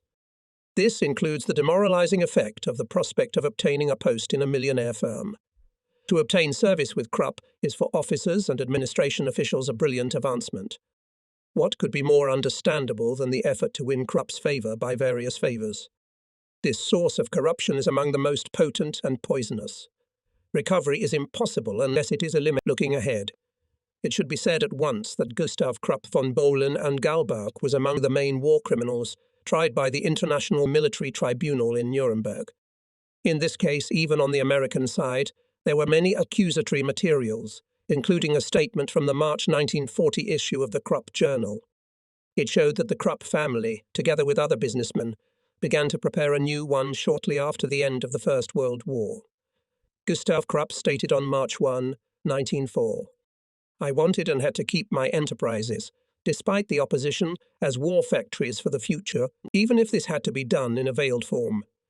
I could speak only in a very narrow and private circle about the true reasons which compelled me to undertake the conversion of the factories in certain areas of production. Even the special Allied commissioners were deceived. After Adolf Hitler took over, I was pleased to tell the Führer that Krupp was ready, after a brief preparatory period, to begin arming the German people, and that there was no interruption in his activities of this kind." On May 30, 1933, Krupp von Bohlen, as chairman of the Association of German Industry, wrote to Schacht, president of the Imperial Bank. "It is proposed to start a cash collection among the broadest circles of German industry, including agriculture and the banks. These funds will then be placed at the disposal of the Führer and the NSDAP as the Hitler Fund. I've agreed to be chairman of the board. From the funds of the main Krupp company, Krupp donated 4,738,446 marks to the Nazi Party Foundation. In June 1935, he donated 100,000 marks to the Nazi Party from his personal money. According to the tribunal's decision of November 15, 1945, the trial against Gustav Krupp was postponed and was to take place at a later date, if the physical and mental condition of the accused would allow it. It did not allow it. However, at the Nuremberg trial against Krupp, held between 1947 and 1948, Alfred Krupp von Bohlen and Galbach, as much directly responsible for the crimes of which the Krupp enterprise was accused as his father, was sentenced as a war criminal to 12 years imprisonment on July 31, 1948. In addition, it was decided to confiscate his property. However, 2.5 years later, on February 3, 1951, he was released by order of U.S. High Commissioner McCloy. He received most of his fortune back. The same thing happened to almost all other peace conspirators. However, let us return to Lunéville in the spring of 1945. The consciousness was maturing in me that a free, better Germany must be a completely renewed Germany. Neither the gun kings nor Hitler's generals had stood the test of history. It was withstood by Liebknecht, Thalmann, Pieck, Albrecht and their comrades, who stood firmly against the war. Their class, the class of workers, which for many decades had been the largest producer of national wealth, was also to become the class exercising political leadership, the dominant class in Germany. Only in this way could peace in Germany find a solid basis. In the Free Germany movement, we learned that the leaders of the working class were sincerely in favour of an alliance with the peasantry, the intelligentsia and other working people. They openly extended their hand for joint national action to us, too, the officers and generals of Hitler's army. My place could only be next to them. Of course, sometimes sharp discussions arose. Not always one or the other side immediately found the right word and the right solution. Then we searched, argued, put the essential above the unessential. Thus grew the front of Hitler's opponents, and from it, the front of the struggle for a new, truly peace-loving and democratic Germany. The Potsdam Agreements of the Allies confirmed, so to speak, retroactively, the plans of the National Committee for the creation of a new Germany. Fascism and militarism were to be eradicated, industrial and financial monopolies destroyed, Germany transformed into a democratic state. It was not easy at first for me and my comrades to recognize the German eastern borders defined by the victorious powers. There were heated arguments about this. In the end, however, I knew the background and the course of the war in Poland. The pincers formed by East Prussia and Silesia had been used by German militarism in 2 wars to attack Poland. More than 6 million Poles were annihilated and killed in World War II. As bitter as it was, Germany had to answer for the consequences of the war crimes of Hitler, his collaborators and patrons. Poland and the Soviet Union justifiably demanded that the security of their peoples be guaranteed. Not all the generals and officers who had signed the appeal against Hitler a few weeks earlier recognized the reality of German guilt in unleashing the war. A spirit of superiority was deeply ingrained in them. In the period that followed, some broke away, renounced the Free Germany movement and returned to the front of the incorrigibles. A little later in Wojkow, I was greeted by the hate-filled looks of such people. Even before the end of the war, some leading communists, led by Walter Ulbricht, left for Germany for work. During the summer, many groups of anti-fascists, consisting of soldiers and officers, flew to the Soviet zone of occupation to take an active part in building a new Germany. However, not everyone returned home so quickly. Therefore, some members of the National Committee allowed themselves to rebuke the German emigrants and the Soviet Union. This affected the general mood somewhat, but did not change anything in the course of events. On November 2, 1945, the last plenary meeting of the National Committee Free Germany was held. Erich Wennert made a detailed report. He emphasized the work of the committee at the front, as well as its contribution to the re-education of prisoners of war, which was extremely valuable for the democratization of broad sections of the German people. The basic idea of the National Committee, the anti-fascist Popular Front, he said, continues to live on in Germany in the form of a bloc of democratic parties. At home, the bloc took direct charge of the political, economic and social transformation of the country. Thus, the existence of a national committee outside Germany had become superfluous. Weinert concluded by proposing the dissolution of the National Committee for a Free Germany. General von Seydlitz made a similar proposal for the German Officers' Union. Both proposals received unanimous approval.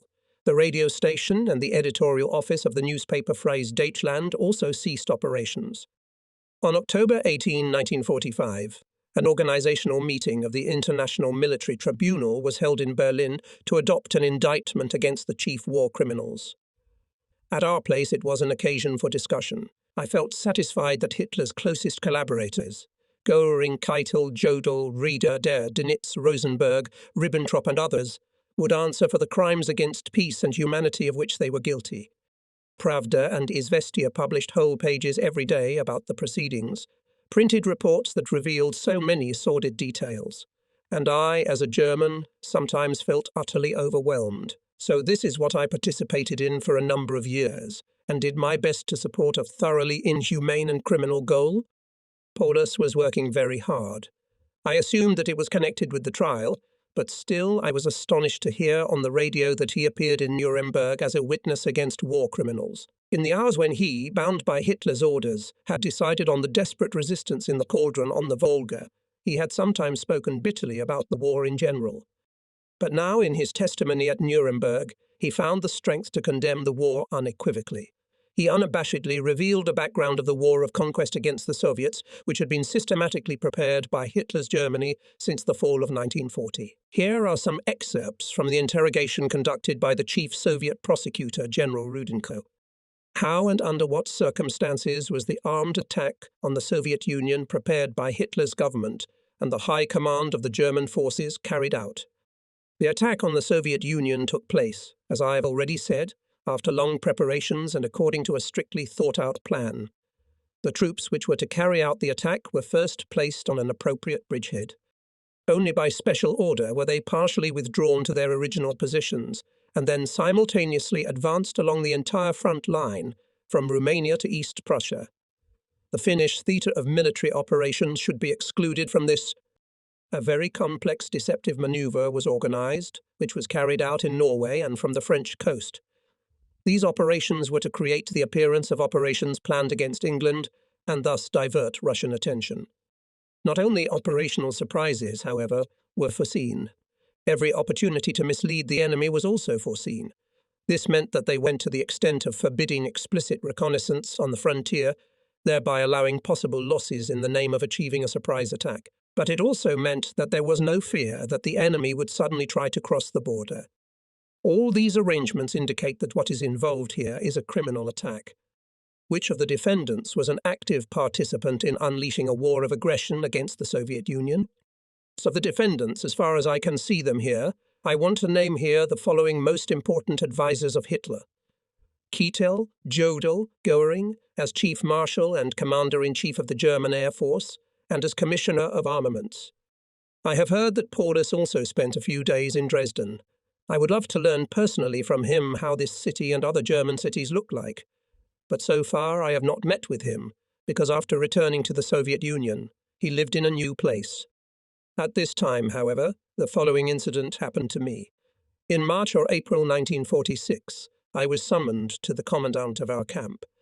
"How is your family doing, Colonel Adam?" He asked me after I'd sat down. What must that question mean? I thought, he knows that I have no news from home. How would I know? I haven't gotten any letters until now. I replied not particularly friendly. Smiling, he picked up a folder and took out a postcard. "Maybe this is for you."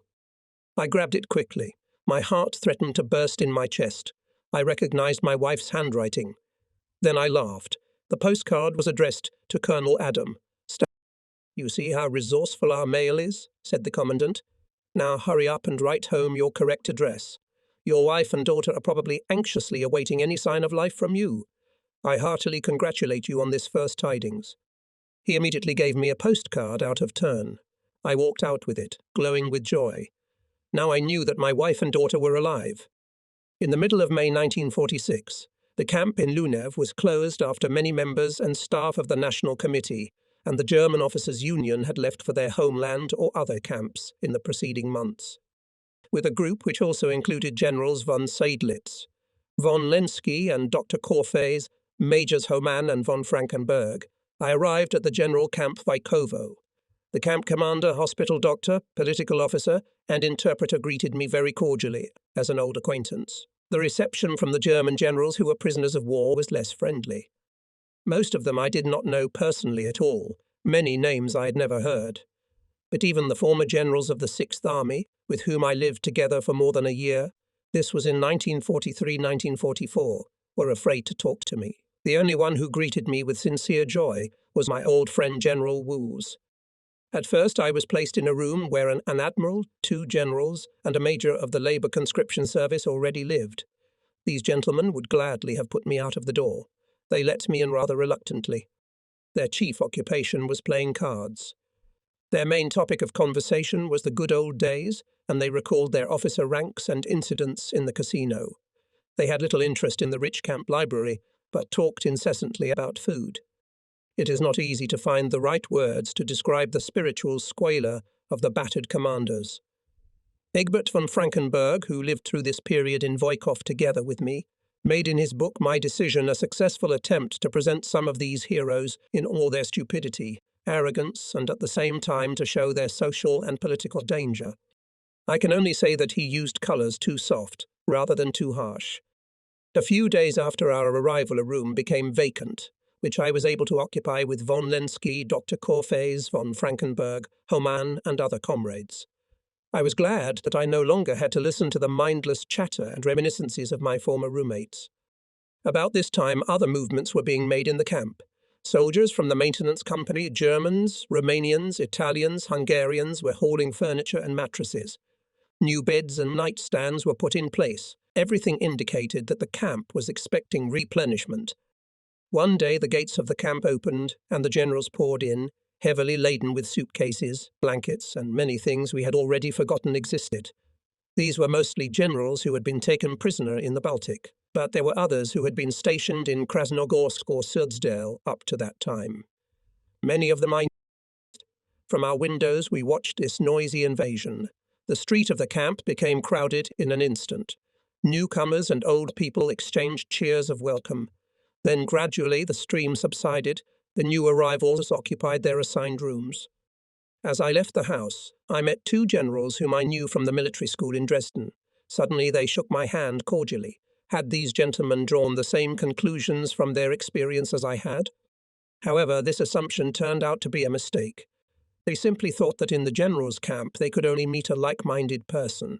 The old-timers quickly enlightened them. When I spoke to one of these generals a few hours later outside the camp, he turned away and walked. There were now about 170 German, 36 Hungarian, 6 Romanian and 3 Italian generals gathered in the camp.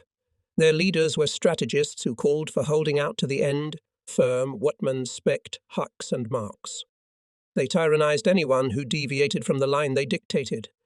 However, the majority of those generals who in December, together with Paulus and Seydlitz, signed the appeal of 50 generals, also joined the ranks of those living yesterday. These gentlemen were forced to repent before a kind of court of honour, which was led by the most reactionary group. They resorted to deceit and slander to justify their step, and claimed that they had signed as a result of pressure. After they renounced the German Officers' Union, they were honourably welcomed back into the community of generals loyal to Hitler. The whole thing was more than undignified. These men were like chameleons. No wonder that the soldiers of the service company did not hide their contempt for this variety of generals. Still, there were some who possessed sufficient spiritual independence and would not allow themselves to be commanded. General Dr. Ultrichter was one of them. He greeted me in an equally friendly manner, disregarding the malicious glances of the others. He told me that his son, who was a few years younger than my Heinz and had studied in Dresden in the same gymnasium, had been killed, just like Paulus. Ultrichter had the look of a scholar. Among the generals he was considered a crank, because he avoided their society, hated their superficial, vulgar talk and playing cards. He usually sat alone on a remote bench in a beautiful park, reading or writing on religious subjects. Evil tongues claimed that he wanted to found a new religious society. Since they had not spiritually grown up to him, they tried to belittle him in the eyes of others. Certainly General Ultrichter rejected their stupid class swagger and their military stubbornness, although he did not become an explicit anti-fascist. We maintained very close relations with the Romanian generals. They came to our room, walked with us, always greeted us in a friendly manner. They hated Hitler and his clique, who had brought so much suffering and grief to their people. We talked for hours in German or French about the future tasks of both our nations. The 3 Italian generals were egregious fascists.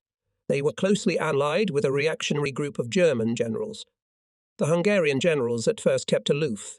True, they did not side with the fanatically stubborn Germans, but otherwise they seemed quite indifferent to what was going on. As time went on, however, we noticed that there were cracks in the front of the Hungarian generals as well. Almost all of them hated Hitler's Germany, and some of them, based on their experience, drew conclusions, as we did, about the necessity of transforming their homeland. This was roughly the picture that presented itself to me in the first weeks of the second period of my life in Voykov. In spite of the public condemnation to which we anti-fascists wanted to subject most of the paladins loyal to Hitler, 2 young generals, Guys and Neumann, joined us. They also moved into our room, Furch's headquarters. The weeks and months spent in Voykov from 1946 to 1947 were not useless to me.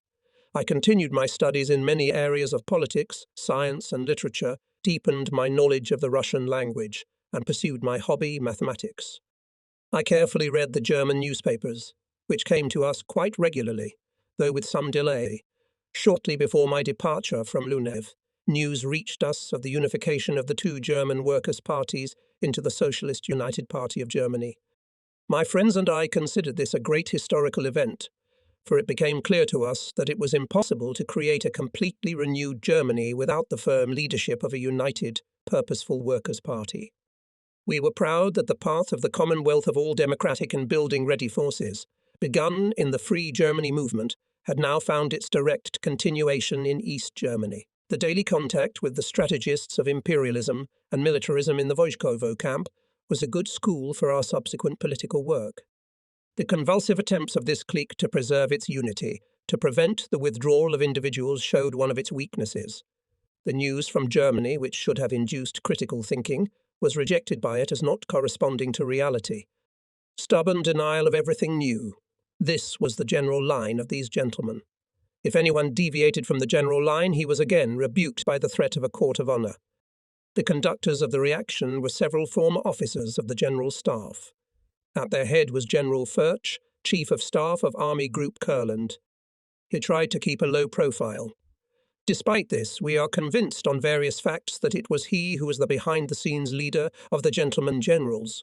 With the Americans against the Russians was his motto. Occasionally we heard this from one general or another, who, however, would look around fearfully before entering into a brief conversation with us.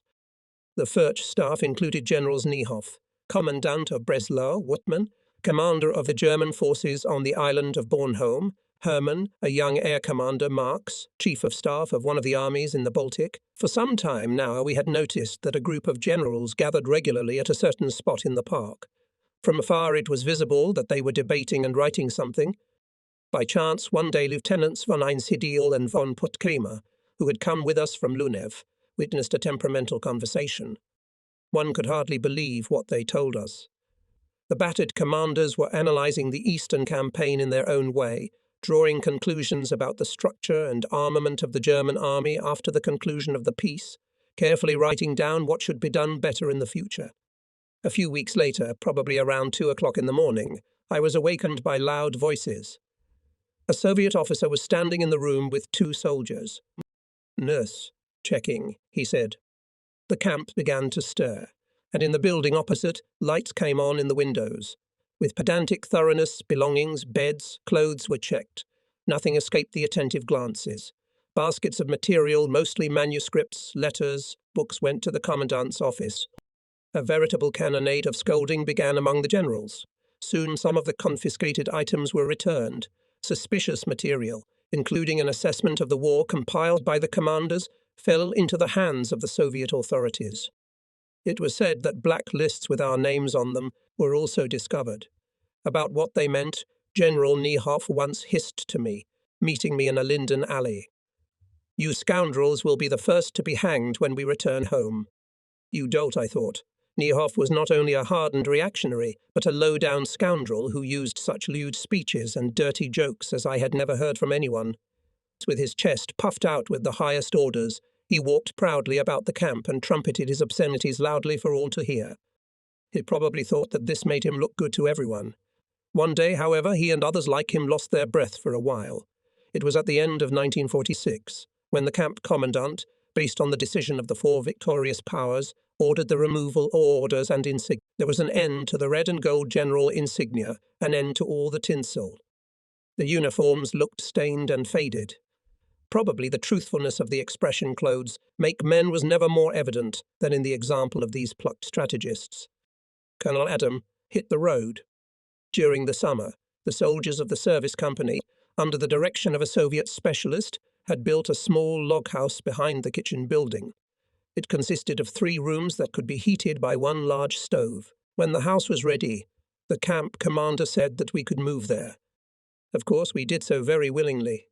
The larger room was occupied by General von Seydlitz, the artist, Lieutenant of Colonel Professor Kaiser and myself, the smaller one by Generals von Lenski and Dr. Korfes. In the hallway lived 2 prisoner-of-war soldiers who had been assigned to our service. This house became the center of our group, but it did not have its former composition for long. In the spring of 1947, von Lenski was transferred to Paulus in Termilino near Moscow. In his place to US came General Beschenhagen, who until then, together with Vincenz Muller and Major General of the Medical Service, Professor Dr. Schreiber, had been with Paulus. To the annoyance of the General Guard, Beschenhagen told how generously the Soviets had treated him. He had visited Moscow many times and familiarized himself with the many sights. He praised the museums and art galleries, the beautiful subway, and the spirit with which the Soviet people took up the task of overcoming the harsh effects of the war. A few months later, on a hot July afternoon, I was standing at my makeshift workbench behind the house in just my athletic pants, crafting a wooden suitcase. Suddenly a Soviet sergeant approached me. "Hurry up to the camp commander," he shouted, smiling all over his face. "Hey, I must first get dressed, for I can't go to the commandant dressed like this." "But hurry up, Comrade Colonel." In a few minutes I was standing in front of the camp commander. "Hello, Comrade Colonel," he greeted me. "I have been instructed to inform you that you will leave our camp today.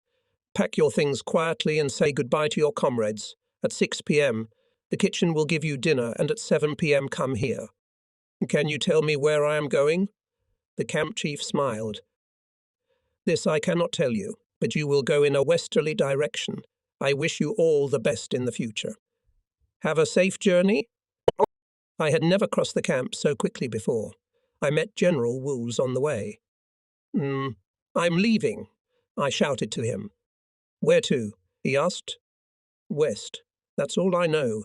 At 7 p.m. we left for Ivanovo." The news of my departure spread quickly throughout the camp.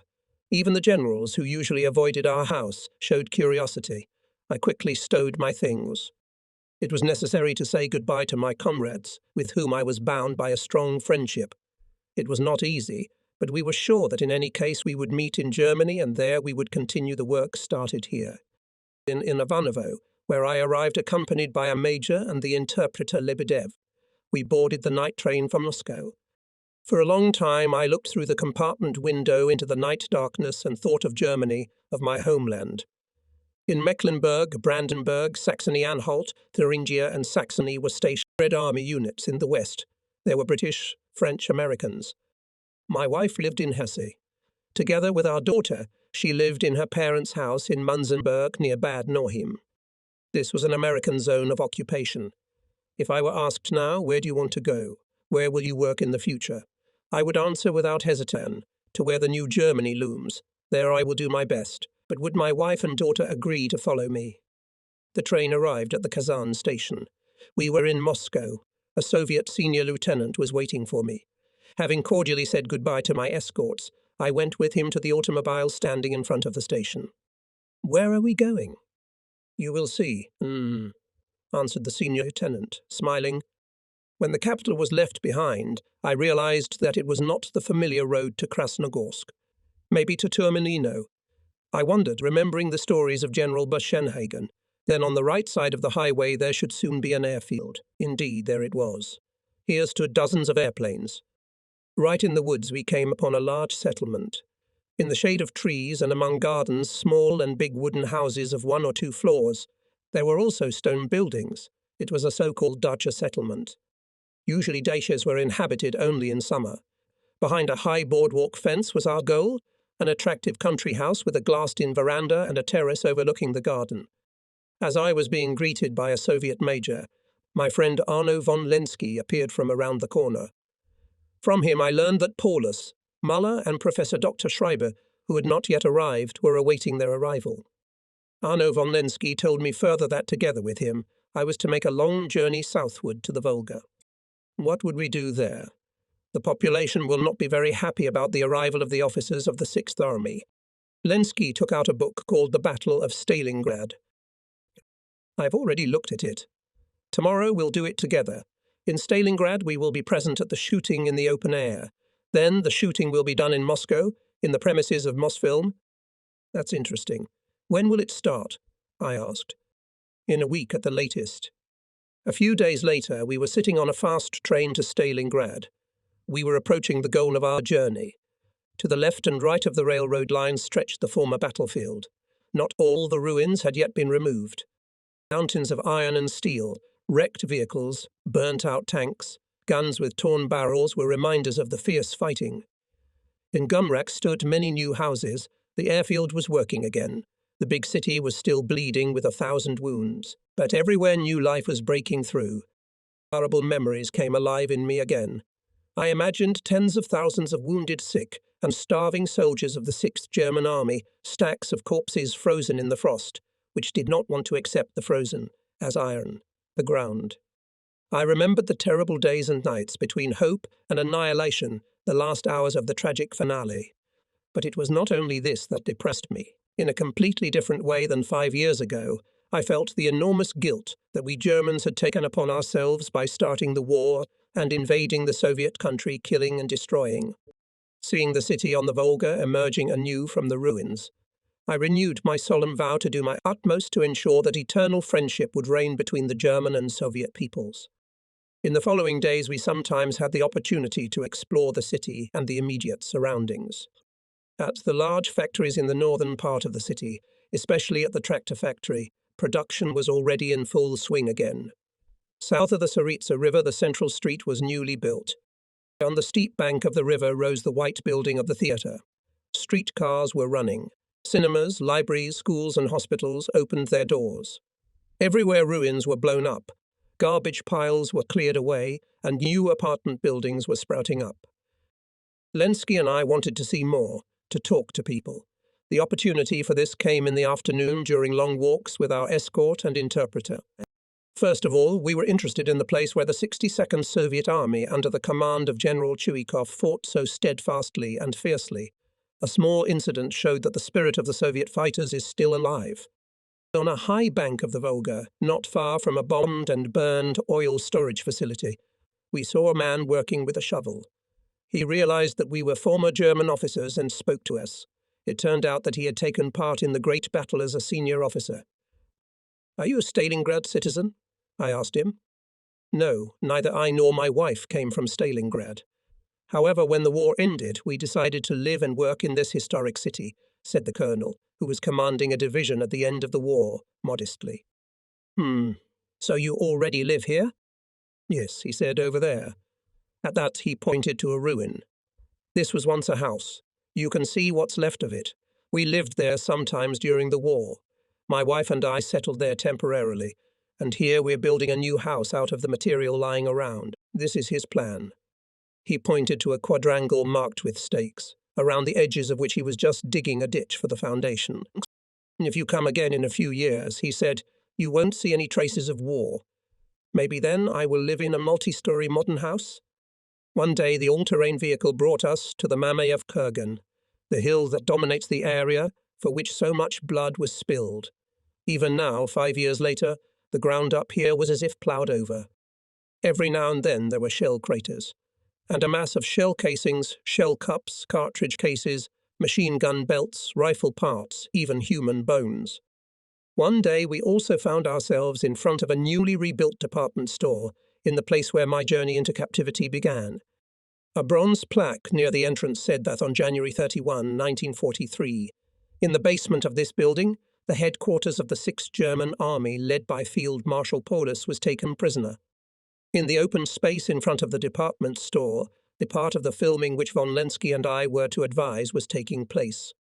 In the presence of senior Soviet officers in the evening filmed the attack of German tanks. Tanks with German crosses were tumbling over the ruins. Flames were flying out of the empty window sockets of the ruins. With a loud hurrah, infantrymen with automatic rifles and hand grenades were advancing. Proud German officers and soldiers were specially re-equipped for this purpose. Understandably, thousands of civilians did not want to miss such a spectacle, especially since there was a rumor that Paulus was present at the shooting.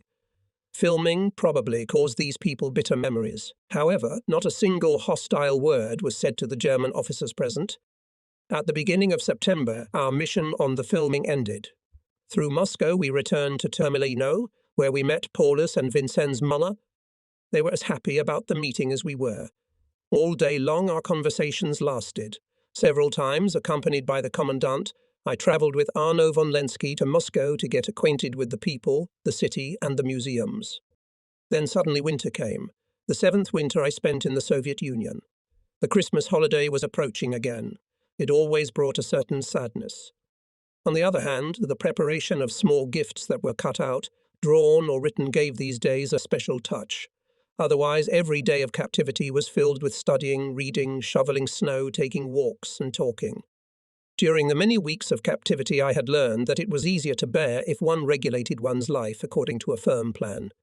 So I tried to live each day according to a sort of hourly schedule. This relieved me of many useless reflections, accelerated the passage of time, and most importantly, helped me to systematically expand my knowledge. On March 28, 1948, I celebrated my 55th birthday. 3 days later, we were visited by the head of the prisoner of war camps from Moscow. He gathered us all in a large hall. What could this mean? The Soviet general began his speech with a joke. Actually, I wanted to come tomorrow, April 1. But I've heard that the Germans don't take that day very seriously. To avoid suspicion of an April Fool's joke, I've come to see you today. Generals Muller and Lenski, Major General of the Medical Service Professor Schreiber, and Colonel Adam will leave you tomorrow. He continued, addressing the Field Marshal. They will soon return to Germany. You, Mr. Field Marshal, must still have a little patience. We will transfer to you other generals, so that you have company. The car that will pick up these 4 gentlemen will immediately bring the new generals here. Need I speak of the joy that swept over us 4 lucky men? For Paulus it was heavy news, but he did not lose his temper for a moment. He even congratulated us, smiling slightly. When the Soviet general left, I went to my room as in a dream. The desired day of return to the homeland was now tangibly close. True, I had long ago realized that my time in captivity had been a unique period of self-education. I used it to the best of my ability. But Germany was and remained my homeland, to which I was connected by many threads. Happiness in reflection, I went to the window. Here I saw Paulus alone in the garden.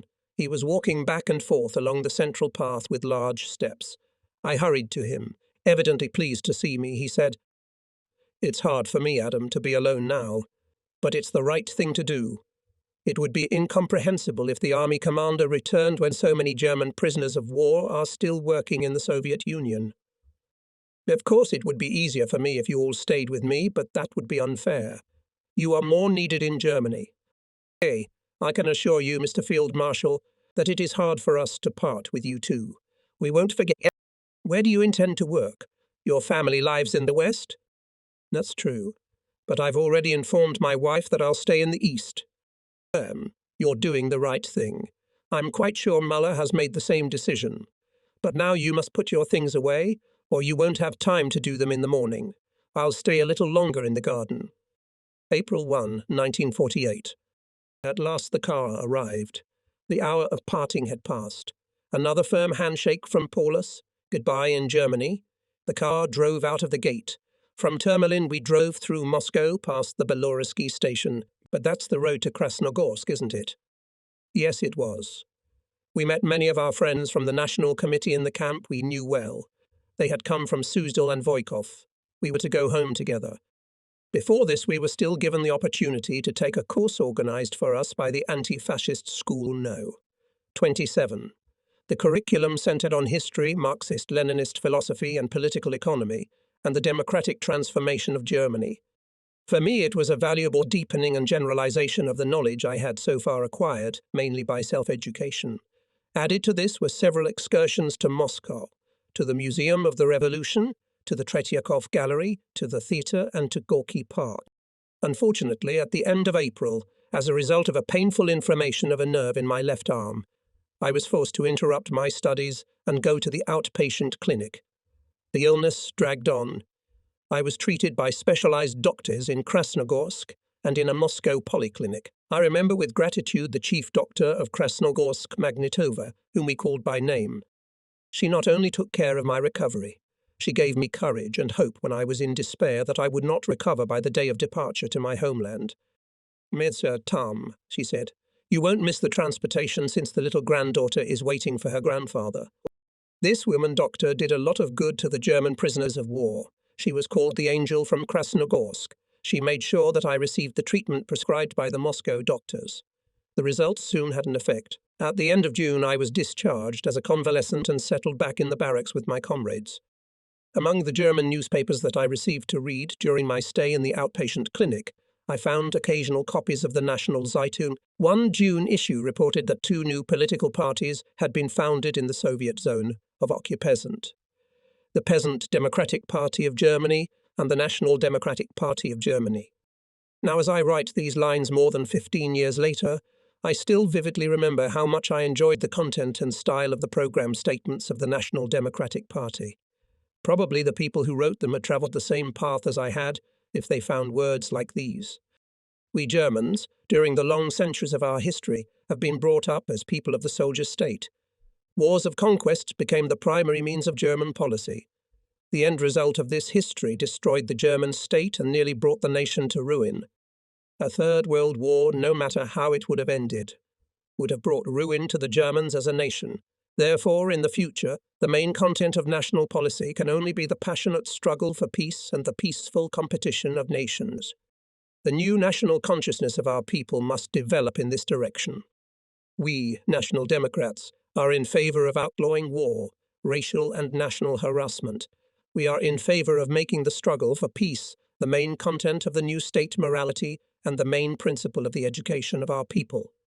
We, the National Democrats, demand and advocate the enactment of a peace law under which any preparation for war, racial or national harassment will be punished with the heaviest penalties as anti-national acts that create a mortal threat to the life of the people. It was as if those words were born in my heart.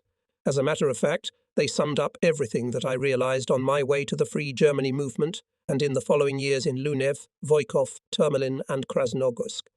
The principles and aims of the National Democratic Party of Germany were at the same time the quintessence of my life, for which the battle on the Volga was the impetus for a decisive turning point. I was determined to keep the National Democratic Party in mind and to familiarize myself with its activities in greater detail after my return home. On September 10, the cars were ready to take us to the Belorusky railway station in Moscow. Joyfully excited, we shook hands with Soviet officers and soldiers. Magnitova, a universally respected woman doctor with completely grey hair, also came to wish us a happy homecoming. It seemed to me that the train was going too slowly. It was dragging along the tracks. Finally, we arrived at Brest-Litovsk, and finally, after a few days that seemed endless, we passed near Frankfurt over the bridge over the Oder. We were in Germany. After a 6-year absence, I had entered the land of a new, revitalized Germany. And I, a former colonel, awarded the Knight's Cross, who had once invaded other countries with Hitler's Wehrmacht, became a new man, a determined fighter for peace. While still in captivity, I had the idea of starting my work where I had graduated in 1939, in Dresden. I often imagined the world-famous silhouette of the city on the Elbe, the mighty dome of the Frauenkirche built by George B., the slender bell tower of the Hofkirche Javrine, the sharp as a needle palace tower. What was left of them after the night bombing in February 1945? What was the case with the Zwinger, the Opera House, the Brawl Terrace, the Japanese Palace, and all the other pearls of architecture I loved so much? Seeing the ruins almost made me cry. It was like a ruined city on the Volga in the winter of 1942-43. Would I ever be able to feel happy again in the midst of this devastation? Yes, I could. New life was invading the ruins, almost imperceptibly at first, but determinedly very slowly at first, but wider and wider. The grand opening of the restored drama theatre took place. Dresden became the main place of my activity in the field of the new Germany. At first, I was appointed to the Ministry of Public Education in Saxony. At the same time, I wanted to apply the knowledge I had acquired in the National Committee Free Germany in direct political work. I joined the National Democratic Party of Germany, whose printed organ, the National Zeitung, had attracted my attention while still in captivity. In the fall of 1949, I was elected chairman of the NPG of Saxony. It was in my political work that I could prove by deeds that I was ready to accept everything new and developing, that I was ready to contribute to it with all my strength, that I had become a conscious citizen of our German Democratic Republic. I won confidence in myself, and with confidence came more and more responsible tasks. After the national elections in the fall of 1950, I was elected a member of the People's Chamber and appointed Minister of Finance of the state government of Saxony. As a former colonel of the Nazi Wehrmacht, I had the honor of speaking on behalf of the German National Democratic Party faction in the highest representative body of our workers and peasants' state on issues of vital importance to the German nation. The entry of the German Democratic Republic into the socialist phase of its development required a complete reorganization of the structure and methods of work of the state organs. In the course of this reorganization, the division of the country into states fell away, and with them my functions as Minister of the Land Government. In August 1952, I was appointed to Berlin, to the headquarters of the Barracks People's Police. Here I worked for a year and 3 months. Until the beginning of October 1953, my boss, then Minister of the Interior of the German Democratic Republic, Willi Stoff, said to me inter alia, "Hey, in the next few days Paulus must return. He will live in Dresden. I wanted to ask you if you would agree to be the head of the officers' school in Dresden, to be in charge of the higher officer school of the Barracks People's Police, and even in my beloved Dresden, where Paulus will live." It was to my heart. I agreed at once. I remained in this position even after the creation of the National People's Army, when in January 1956, the Dresden Officers' School was transformed into the Higher Officers' School. The culminating point in the activities of this school was the first big parade in Marx and Engels Square in Berlin on May 1, 1956. On a sunny morning on the day of the International Workers' Day, I had the high honor of leading the officers and students of the school before the highest representatives of the new Germany, before hundreds of experienced anti-fascists, resistance fighters. Many foreign delegations were present on the tribunes. When I turned 65 years old, March 31, 1958, I retired. On the return of Paulus, West German newspapers made up a lot of nonsense. They wrote as if he arrived at the Berlin Ostbahnhof in the Blue Express accompanied by mysterious commissars. As if on a secret commission from Stalin, he is bringing with him a manuscript, which substantiates the invincibility of the Soviet Union, to warn the Western powers from attacking the USSR. It's all nonsense. On Paulus' heavy weight pressed the military disaster of Germany. He returned as a man who wanted to redeem himself. After a cordial reception in the capital, at the Minister of the Interior on October 25, 1953, I escorted Friedrich Paulus to Dresden, where he settled in one of the houses on Weisse Hirsch. Understandably, the main topic of our conversations was the winter battle on the Volga. "I did not seek to take the easy way out in recent years," said Paulus. "Please read the statement that I published before leaving the Soviet Union." Field Marshal handed me the document, in which I delved with increasing satisfaction, because it contained a clear, to-the-end thought-out decision. In commanding the German troops in the Battle of Stalingrad, which decided the fate of my homeland, I have learned to the end all the horrors of a war of aggression, which were experienced not only by the Soviet people under our attack, but also by my own soldiers. My own experience, as well as the course of the Second World War, convinced me that the fate of the German people cannot be built on the basis of the idea of domination, but only on the basis of a lasting friendship with the Soviet Union and with all other peace-loving peoples. It seems to me, therefore, that the military treaties concluded in the West, which are based on the idea of domination, are not a suitable means of peacefully restoring the unity of Germany and securing peace in Europe. Moreover, these treaties only exacerbate and prolong the danger of a divided Germany. I am convinced that the only real way to achieve the peaceful reunification of Germany and peace in Europe is an agreement among the Germans themselves and the conclusion of a peace treaty on the basis of the Soviet note to the Western powers on the German question of August 15 of this year. I have therefore resolved, on my return to my native land, to exert all my energies to promote the sacred goal of the peaceful reunification of democratic Germany and the friendship of the German people with the Soviet people, as well as with all peace-loving peoples. Before I leave the Soviet Union, I would like to tell the Soviet people that once I came to their country in blind obedience, as an enemy. Now I am leaving this country as its friend. Our officers asked me to have Friedrich Paulus speak at the Higher Officers' School about the Battle of the Volga. During one of the meetings, I told him about this request and added that we could set aside 2 days in May 1954 for this purpose. He immediately agreed and soon set to work. He produced schematic maps from memory and from notes of conversations with generals and officers of the German General Staff that we had had during the first year of our captivity. At the end of April, he asked me to come to see him. We discussed his plan in general terms. I also asked him if he intended to talk about the causes of the German defeat. Of course, replied Paulus. I imagine it roughly as follows. The main reason for the German disaster at Stalingrad, as well as the general disaster which ended the war, lies in the fatal underestimation of the Soviet Union by the German High Command and in overestimating their own capabilities. The German High Command pursued adventurist and predatory aims. It counted on the fact that the Soviet state would collapse under the blows of the German Wehrmacht. However, this state, despite the most severe trials, showed unparalleled resilience. Soviet commanders showed high military qualities, and the soldiers of the Soviet army with surprising persistence and bravery defended their homeland, unwaveringly standing behind them and supplying them with more and better weapons. That is why the well-thought-out plan for the Battle of Stalingrad, devised by the Soviet High Command, was carried out with clockwork precision and led to a radical turning point in the course of World War II. I could only confirm this assessment. You remember how in August 1942 we forced the Don, I said to Paulus. We knew that we were facing hard fighting.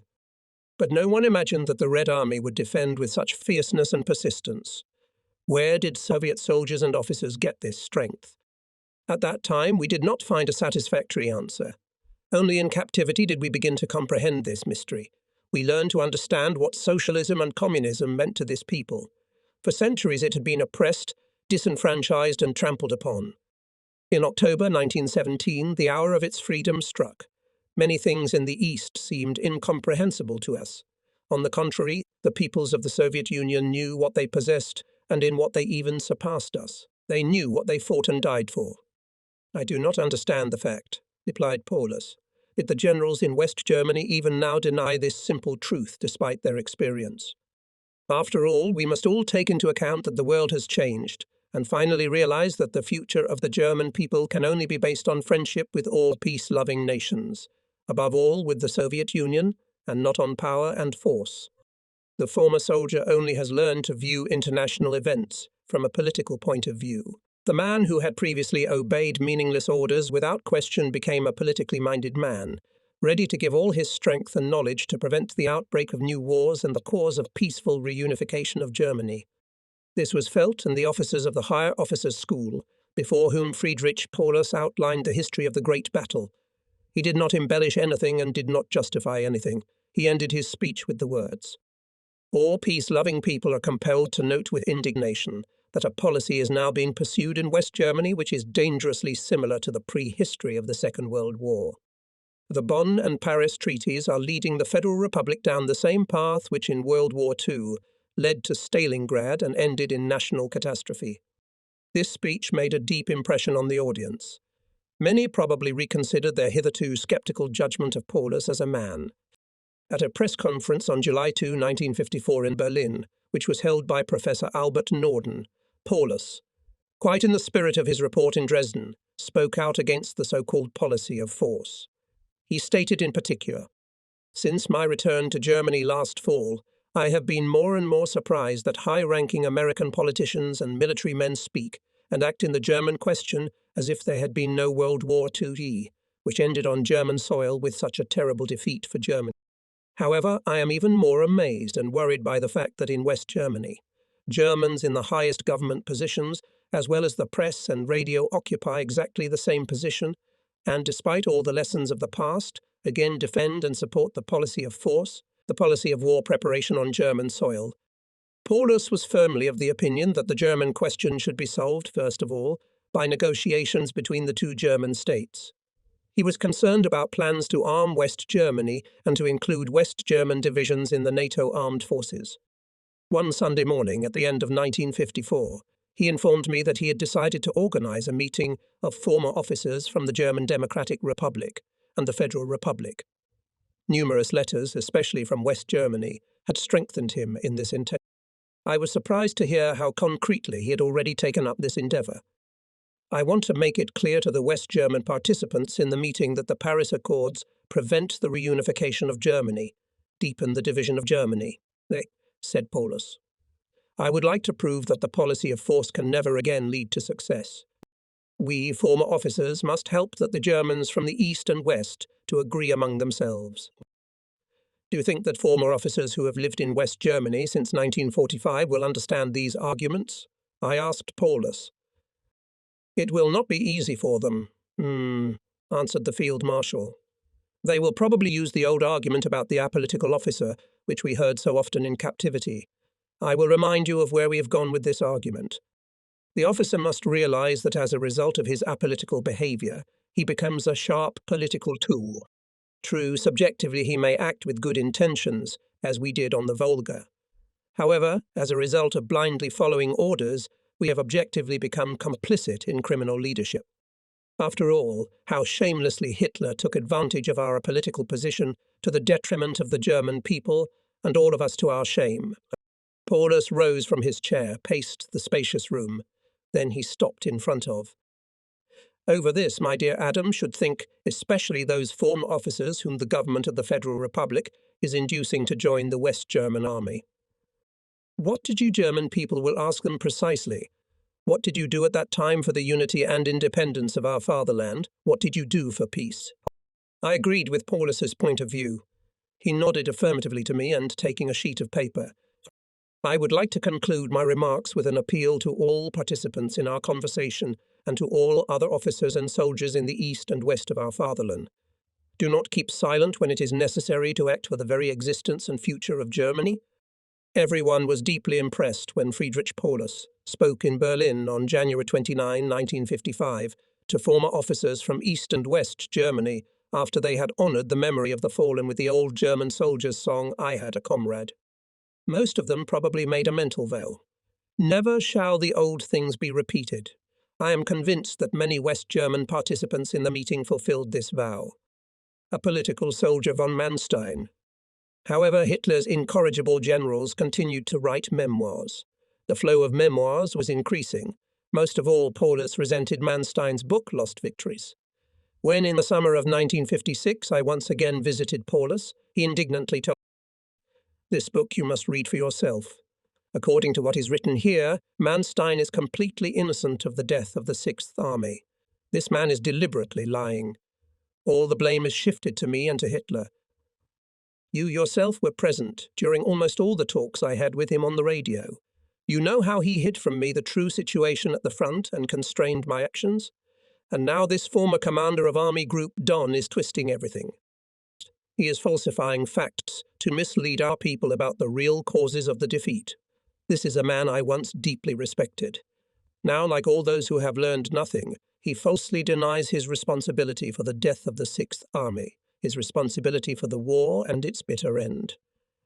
As long as I live, I will oppose these attempts of his to whitewash himself. Manstein, the High Command of the Wehrmacht and the land forces, all of us who from the beginning approved and implemented the policy of Hitler, are responsible for this disaster. Whoever has even a spark of honesty, he must recognize this and tell the people the truth, so that never again a new Stalingrad. The last thoughts of Paulus are very valuable for the German people, spoken by a military expert, a participant in the war of conquest. They could now be the basis for a necessary change in the policy of West Germany. Those who continue to live in the past in West Germany do not want to hear about politics. Thus, Erich von Manstein writes in the preface to his book Lost Victory, "This book is the notes of a soldier. I deliberately refuse to consider political problems or what is not directly related to military events." Yes, the beat commander deliberately refuses to consider political problems because otherwise he would have to answer the only small question, the answer to which cannot be found in the 664 pages of his lengthy book. What, in fact, we needed in the Soviet Union? For Germany, it was, and is, a question of life and death. This question must be answered. Manstein deliberately omits it, not because he was an apolitical officer, but because he was an officer who assiduously supported Hitler's policies. He served Hitler faithfully, while he showered him with decorations and honours for tactical successes. However, when, after the defeat of the Southern Front in 1944, Manstein was mercifully retired, he began to portray himself as an unrecognized strategist and scolded, not because Hitler had attacked the Soviet Union, but because the Yeoman did not know anything about the art of war. What matters to Manstein is the halo of invincibility of the Prussian German generals. Therefore, he blames the defeats on the dead Hitler, due to the fact that Paulus uncovered the political background of World War II and the causes of German defeats. Von Manstein portrays him as the main culprit for the death of 250,000 German soldiers on the Volga. Let us repeat once again the main truth. The military leadership, the general staff and military commanders were on Hitler's side. They were powerless when faced with an enemy that was superior to them militarily and morally, when faced with the Soviet army, commanded by commanders who were superior to the German commanders. The expression undefeated on the battlefield is even less applicable to World War II than it was to World War I. Von Manstein falsifies history by emphasizing on the last page of his book that his Army Group South, bleeding 1,000 wounds, acquitted itself on the battlefield. Army Group South was defeated, destroyed, and it was under Manstein's command. About this, he can ask those soldiers who were lucky enough to survive the horrors of retreat and fierce fighting. Moreover, let him think of those hundreds of thousands of dead who were left on the roads of retreat. Responsibility for their deaths lies primarily with the then commander of Army Group South. Erich von Manstein was an anti-communist and remained so. As Thomas Mann said, in anti-communism lies not only the greatest folly of our era, but also its greatest crime. Manstein continues to participate in this crime by concealing the political background of World War II, glorifying the actions of Hitler's Wehrmacht and its leaders, profaning Soviet soldiers and partisans, and desecrating the memory of those who died defending their homeland from violence. Wanting to turn the winter battle of 1942-1943 on the Volga into only a lost victory, he writes in his book. The suffering and deaths of German soldiers, however, are too sacred to be made into a sensation of horror or used for dubious revelations and political controversy. Field Marshal von Manstein did not even find it necessary to fly an airplane to the encircled troops. He does not know what horrors were going on in the steppe between the Volga and the Don. What the survivors tell us is not dubious revelations, not arguments for political disputes, but the unvarnished truth which the German people need now as much as then. This truth, the whole truth to the end, must be spoken so that the German people, and especially the German youth, cannot be deceived again by men like Manstein. Unfortunately, Paulus's health was getting worse and worse. He had to interrupt his work frequently. His intention to write a history of the Battle of the Volga remained unfulfilled until the end. February 1, 1957, 14 years after the end of the great battle, his eyes closed forever. I lost a good friend and comrade. Deeply worried, I said goodbye to Friedrich Paulus, whose fate was so closely tied to mine for 15 crucial years of life. More than 20 years had already passed since the great battle on the Volga. Many of the survivors of that time are no longer among us. Those who at that time were in the prime of life are now on the edge of the grave, and even the youngest survivors of the great winter battle are now almost 50 years old. The living witnesses of the German tragedy on the Volga are leaving. All the more important is their literary legacy, and especially their activities based on the experiences and conclusions they came to. I am happy that I was able to take part in the building of a new Germany, in the creation of a new era, the era of socialism. The path has not been easy and will not be easy in the future. However, it is the right path. It is the only possible, consistent alternative to the war of conquest, which was brought to an end in the historic Battle of the Volga. Never again must war come from German soil. Never, never again shall the fury of war rage over our fatherland. Germany must not become an atomic graveyard. To do everything, absolutely everything, to create a prosperous German fatherland, to create a social order in which there is a solid foundation for the happiness of the people, national sovereignty and dignity, social equality and friendship of peoples. This is the testament of the fallen in the terrible battle on the Volga and all survivors.